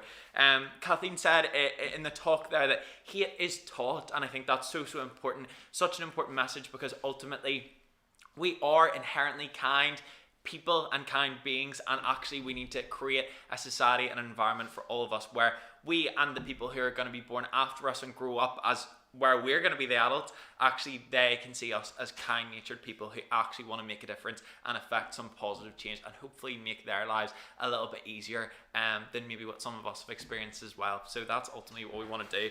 And also Kathleen mentioned there, it's okay to be who you are, and if you're experiencing any of these concerns, any worries about things like that, do reach out, chat, have those conversations, because there's so many people who have actually realized that even much later on in life that actually sometimes people are like, actually this is who I am. We have realizations all the time in life like that, so it's really important to engage with that and constantly just make sure we're creating an environment that is supportive for anybody else who may be feeling those feelings as well, because it's so important that we do all of those things. But definitely really interesting and so exciting as well to see that there are changes being made and conversations opening up, because that is ultimately exactly what we need. So yes, I really hope you enjoyed, guys. Also in the chat box, please let me know what you found interesting today, whether you found something really changing, what's changed your perspective. We're coming up to the end of the day, so I'd really like to know what perceptions we have changed for you guys today, and what you've maybe learned, and what maybe you're excited about and want to learn a little bit more about. But please let me know in the chat, because it would be so good to see just exactly what you guys were really interested in today. We'd love to see that. But anyway, I'm going to introduce our next speaker. So our next speaker is working for the University of Glasgow at the minute and studying his master's. He was also a University of Glasgow sabbatical officer, heavily involved in student support. He's also a very close friend and absolutely fantastic individual. So everybody, it is Tom McFerrin. Enjoy.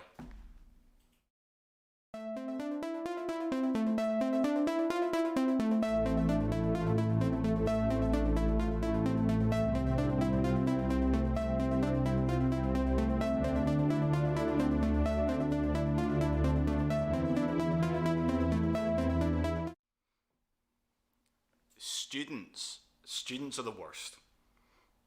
At least that's what we're told. We've discussed different ideas throughout talks today. We've talked about deep fakes, we've talked about the news, we've talked about media, and the term that's been thrown around, one of the most popular search terms of 2020 was the term fake news.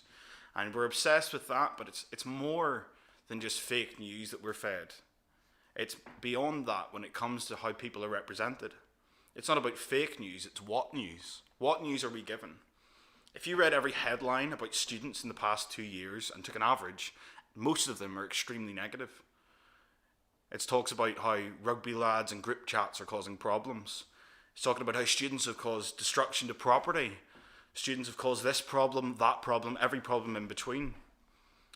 But nobody actually sees what's really going on. Whenever you talk about fake news, we need to look at actually what we're getting told. We're only getting told a small percentage of the true story. I was fortunate enough to grow up in an inclusive family that were very open to new ideas.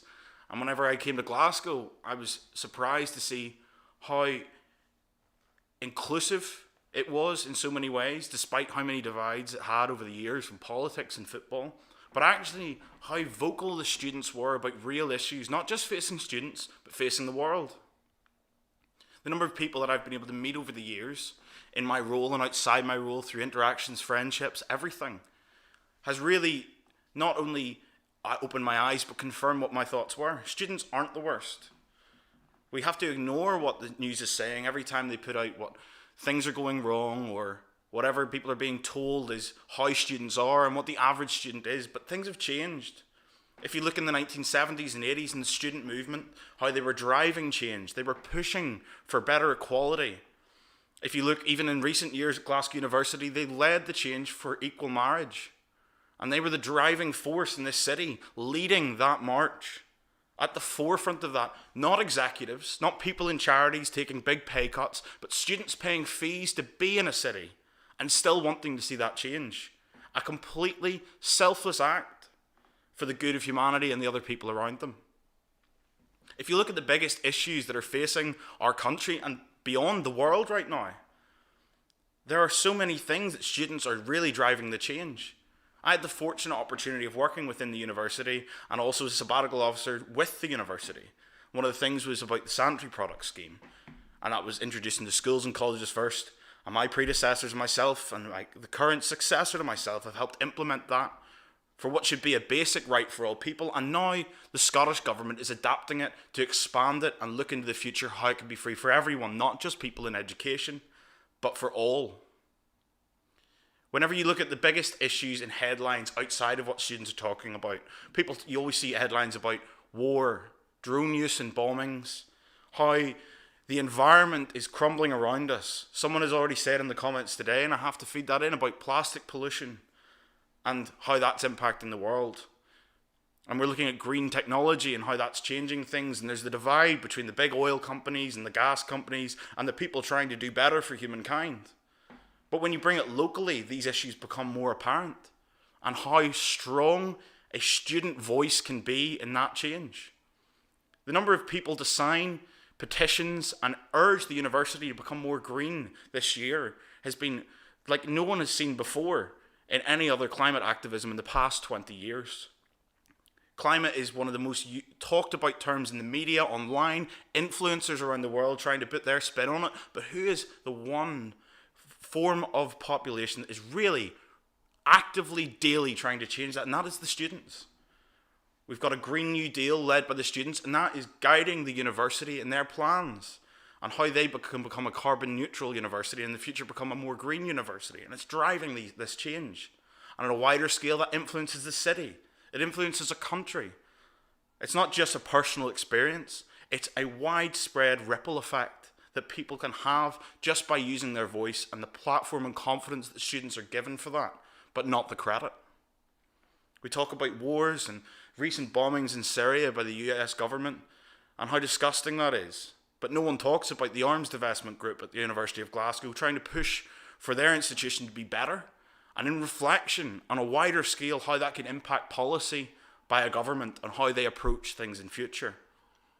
These are just two small examples, never mind the change going on within. We've had talks today about gender and sexual identity and education for schools. But universities before the rest of the country have already started implementing, and you see it in Glasgow more and more, allowing to self-identify your gender with how you react and how you feel, rather than having to go through long medical processes, which we know cause more stress for trans people. And how many people are struggling to get by because they're not getting the medical help or even the recognition that they deserve as human beings. But students are leading the forefront of that change locally, and that has a ripple effect. It goes from one university to another. There's an exchange of information and knowledge, and then that inevitably goes higher up and becomes a greater reflection on wider society and gives people hope for the future. We keep seeing these dates of, when will the climate crisis be too late? When will we run out of time to make that change that we need to? But students are the one leading that change. They're not one activist putting a platform, putting a live stream by a news broadcast. No, they're locally making that change. A small startup by Glasgow University students, which won a business grant to push out what they were doing just in the past year, was looking at zero waste food delivery systems with carbon neutral delivery methods, be it biking, electric cars, and this front. It's not for profit. Maybe long term they can turn it into a profitable business, as they should be able to, but they're an ethical business. And it makes you think about how much student influence on what we're doing molds how we buy products. Where do we put our money? And what businesses do we want to support? You see local initiatives like this doing a lot more than Uber Eats, Just Eat and Deliveroo do in regards to trying to make sure that we are being a greener, better society. And that's not led from multi-million-pound corporations or trust funds to fund that. It's students trying to get £1,000 just to be able to set up their business through charitable funding for a better change. If you look at the housing rights in Scotland, we already know that in Edinburgh, for example, the council tax is higher than it is in Oxford Street in London. And this shouldn't be the case. We're in a country struggling where people can pay rent. There's more homelessness on the rise, and yet the costs are going higher. And you don't see politicians pushing for this in Holyrood or in Westminster. No. You have students forming tenants associations. You have student leaving movements. You have student leaders in student politics trying to put for rent pressure zones in local areas, leading what could also not just be a change for the students, but a change for families struggling to pay rent and going paycheck to paycheck every month. The effects that this could have on wider society, just as one example, is massive. Looking at even how councils function, how they implement these things as a result, when it comes to where the council tax money goes. Where is this money getting spent? And is it going to the right place and the right people? And we know right now that these things aren't being done right. And students are the most vocal people. When you look at your average student, they're not causing damage to property. They're not urinating in the streets. They're not acting with public disorderly. They're not in group chats with these horrible messages. These images, how the media portrays it, are a constant reminder of the negativity that is fueled within our society by the media. Controversy sells, good deeds don't. And that's one of the most important messages we need to remember whenever we read these papers. A group of 4 boys in Durham went up in the papers and it was on the news for weeks.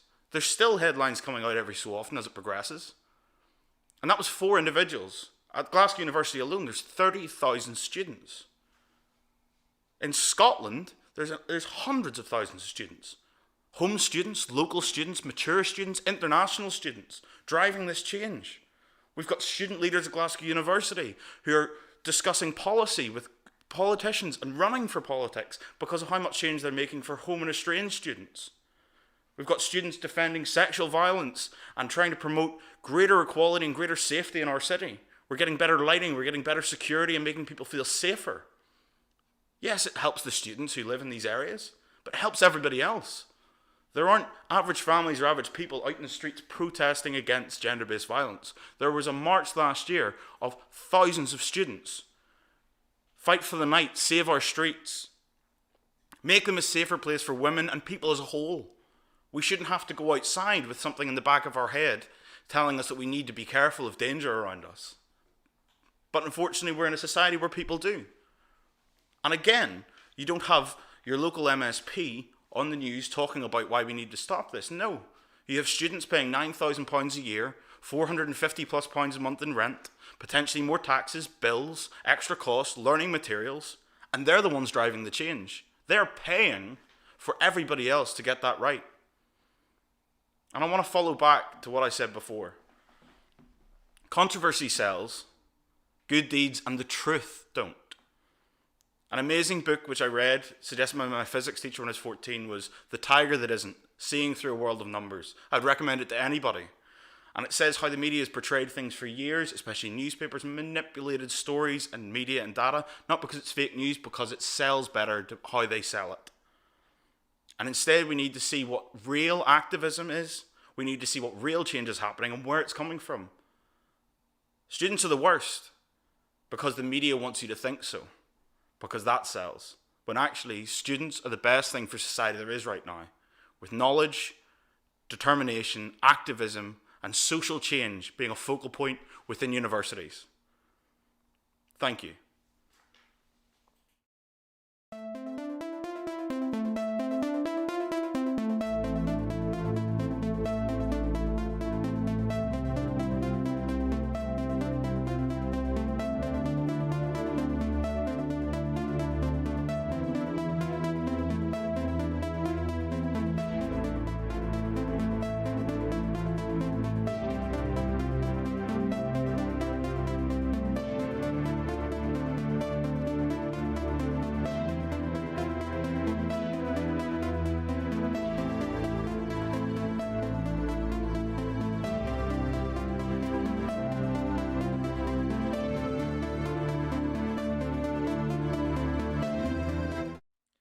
Absolutely fantastic. Thank you so much, Tom. I have to say I could listen to Tom for hours. He's a brilliant speaker. But it's so important, because ultimately we as students need to realize that actually there's so much potential in us, and we have the ability to make so much change in this world.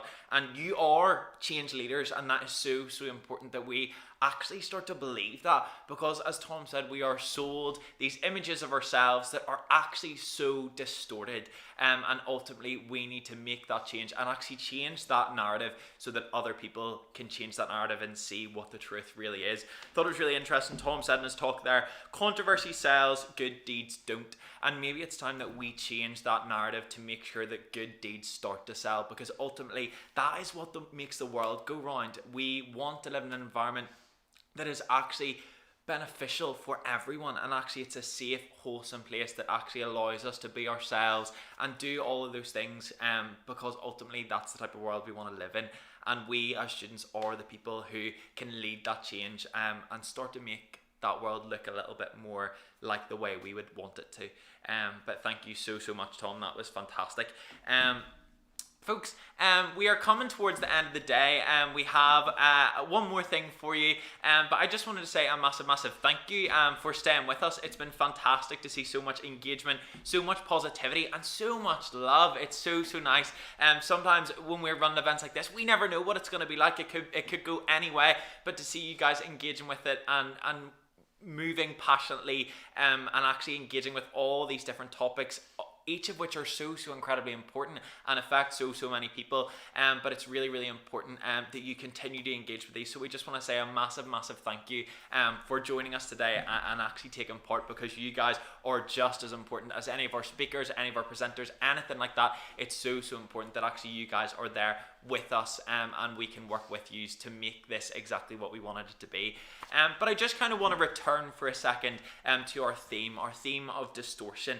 ultimately, that is what we've talked about today. Look at all the range of issues that we've actually discussed and how important this is. And it's really important that I think we start to look at distortion differently, because ultimately we need to change that narrative, and we want to push a narrative that actually is about truth and is about reality, and we actually can elevate that to show people that this is the world that we live in.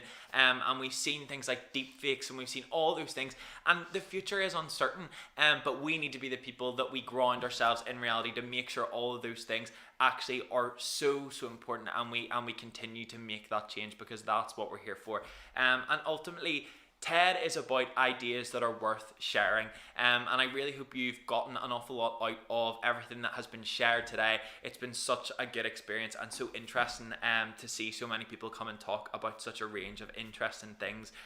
So I really hope you enjoyed it, and I'm just going to introduce our final act of the day. Again, we thought it's been quite a lot of things today. Some of our topics have been really heavy and intense, but it's been so interesting. But we thought we would end on a little bit of a laugh, and we have the very wonderful and hilarious Roisin Kenny coming to give you some comedy. So I hope you enjoy our final act, and I will see you in a bit.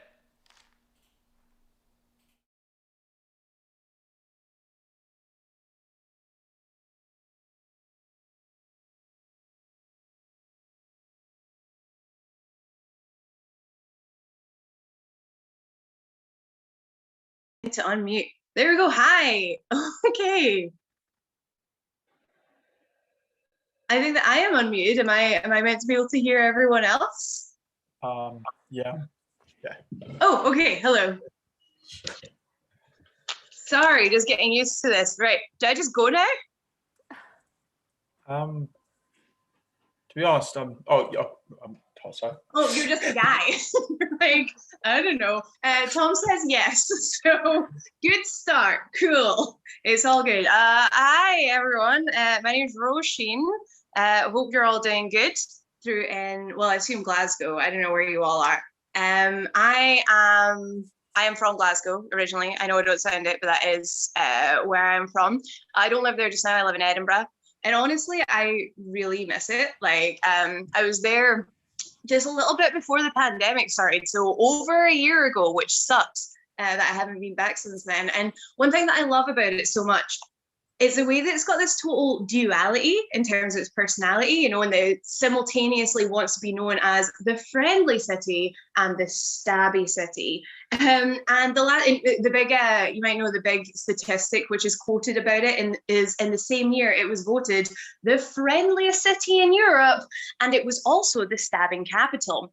And the last time I was there, I actually had an interaction which I felt just beautifully summed this up, okay, like both sides of this attitude. So I was in the merchant city, right? I was walking down the street. Across the road, there was this little old man, right? He's outside a bar. He's looking around. He looks really gnarly. He looks over, he sees me, he goes, "All right, pal, you having a good day?" And I was like, oh my God, that's so nice. "Yeah, man, I'm having a good day." He went, "Aye, well, you better fucking be."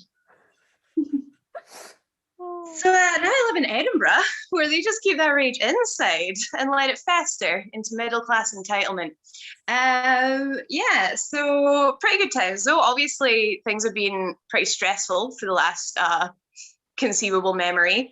I actually had a few issues with stress a while ago.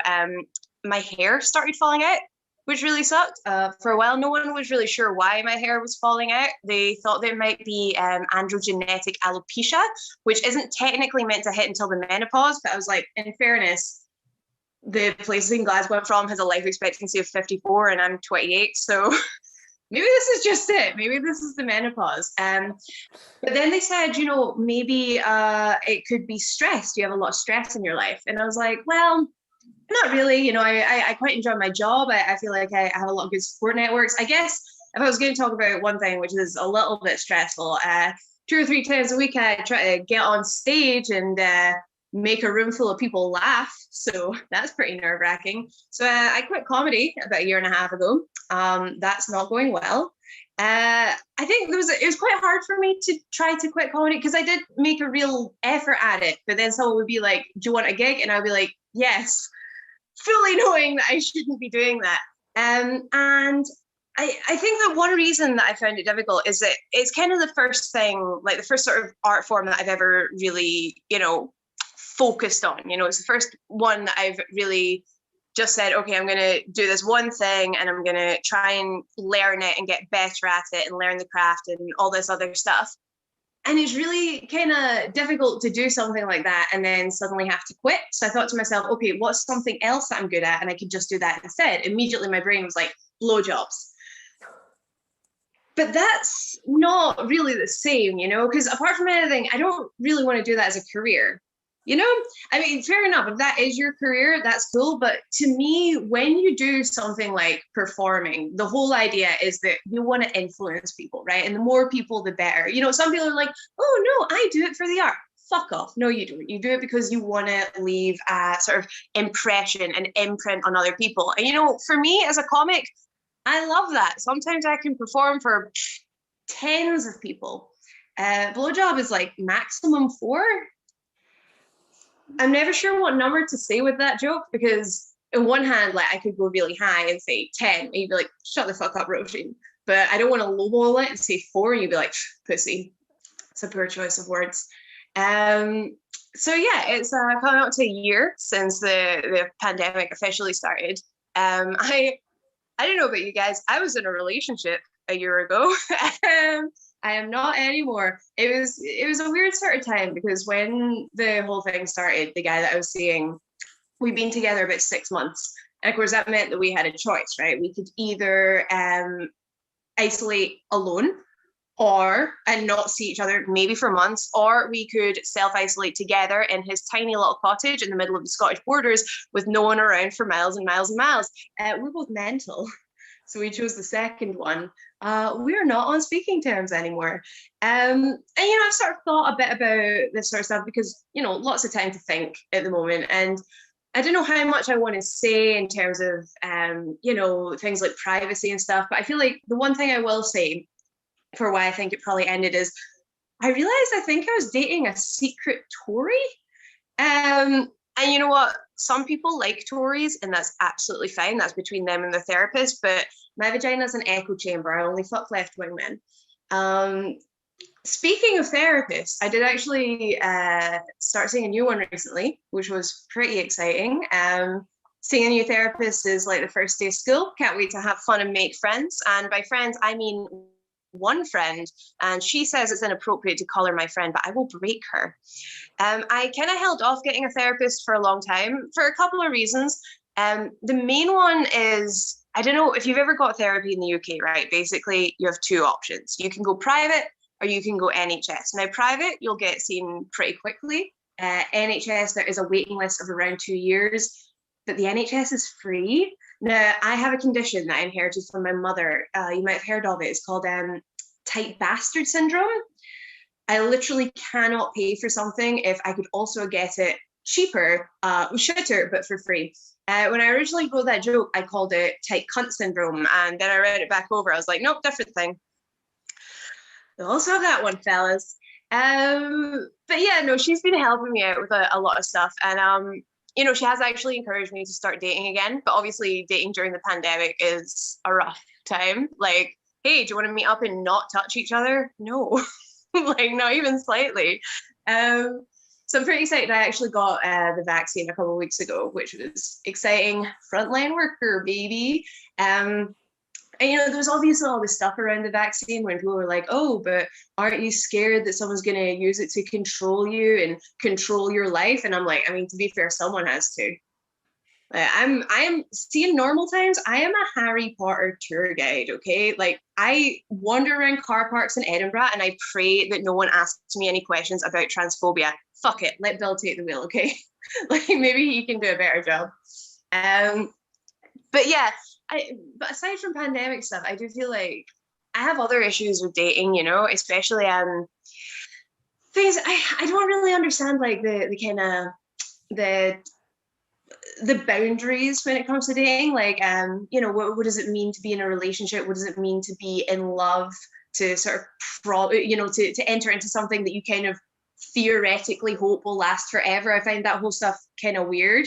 And I was saying this to my friend, and she was like, well, to be fair, you don't need to be in a relationship. You know, you could just have casual sex. I was sort of like, yeah, sure, I could have casual sex. Like, I love a bit of casual sex. Sure, why not? It's just, then there's a part of my brain that's like, maybe we could have a casual cuddle as well, you know, or maybe like a casual little date, and maybe we could go on a casual weekend trip to Skye, and then maybe you could casually, I don't know, have Christmas with my parents, and then I could casually meet up with your mum for coffee, and she could tell me to stick at it because you have a loyal heart even though you're flaky. And then maybe we could, I don't know, have a casual, non-legally binding hand fasting, and we could casually move into our own flat together down in, I don't know, down in the Borders or something. And then, I don't know, maybe we could like casually adopt some teenagers from troubled backgrounds who really need a nice, casual, stable start in life. And then maybe as we get older and sort of become more ingrained in each other's lives, they could visit us, and we could have casual Christmas get-togethers, and we could sow seeds which will grow into roots which will carry on for generations to come. And then maybe we could, I don't know, fucking die together casually. Friends with benefits. I hate that phrase, friends with benefits. The benefit is that you get to be my friend. That is a benefit. One of the nice things about the pandemic actually is now I have loads of friends with benefits, you know, like PIP, universal credit, you name it, they got it. Housing benefit, that one as well. But it has one thing which has been quite nice in between all that is I have, despite everything, started seeing someone new, which is really nice. He's a good friend of mine, which I'm sure will be fine. I didn't want to at first because I was like, it's maybe a bit awkward, and we work together. And then he won me over by having a great personality. I know, right? What a dick.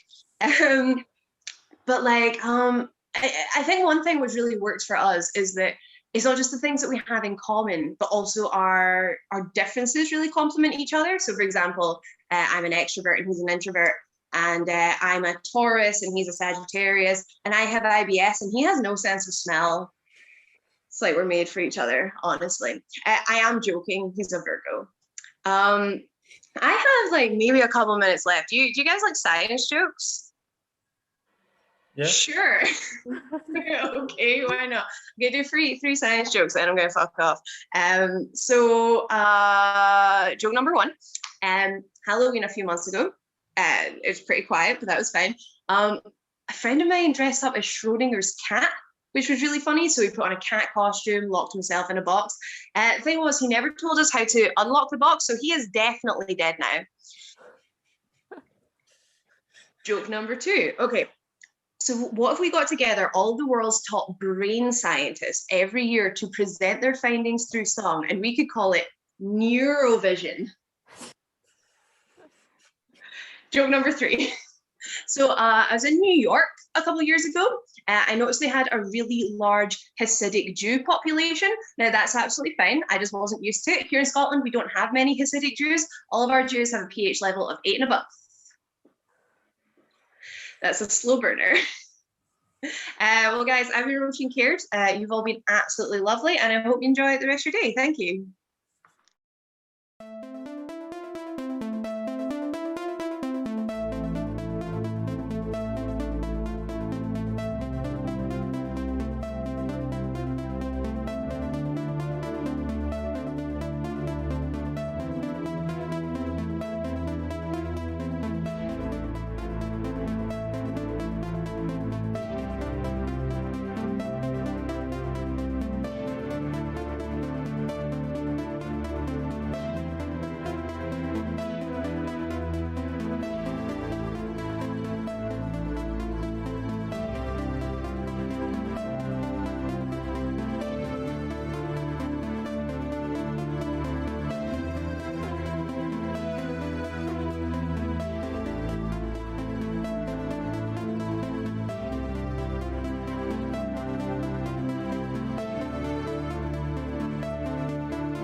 Absolutely brilliant, Roisin. Thank you so much. That was so good. And a lovely way to end our day. Folks, I just want to say thank you so much for coming and sharing our 2021 TEDx University of Glasgow main conference.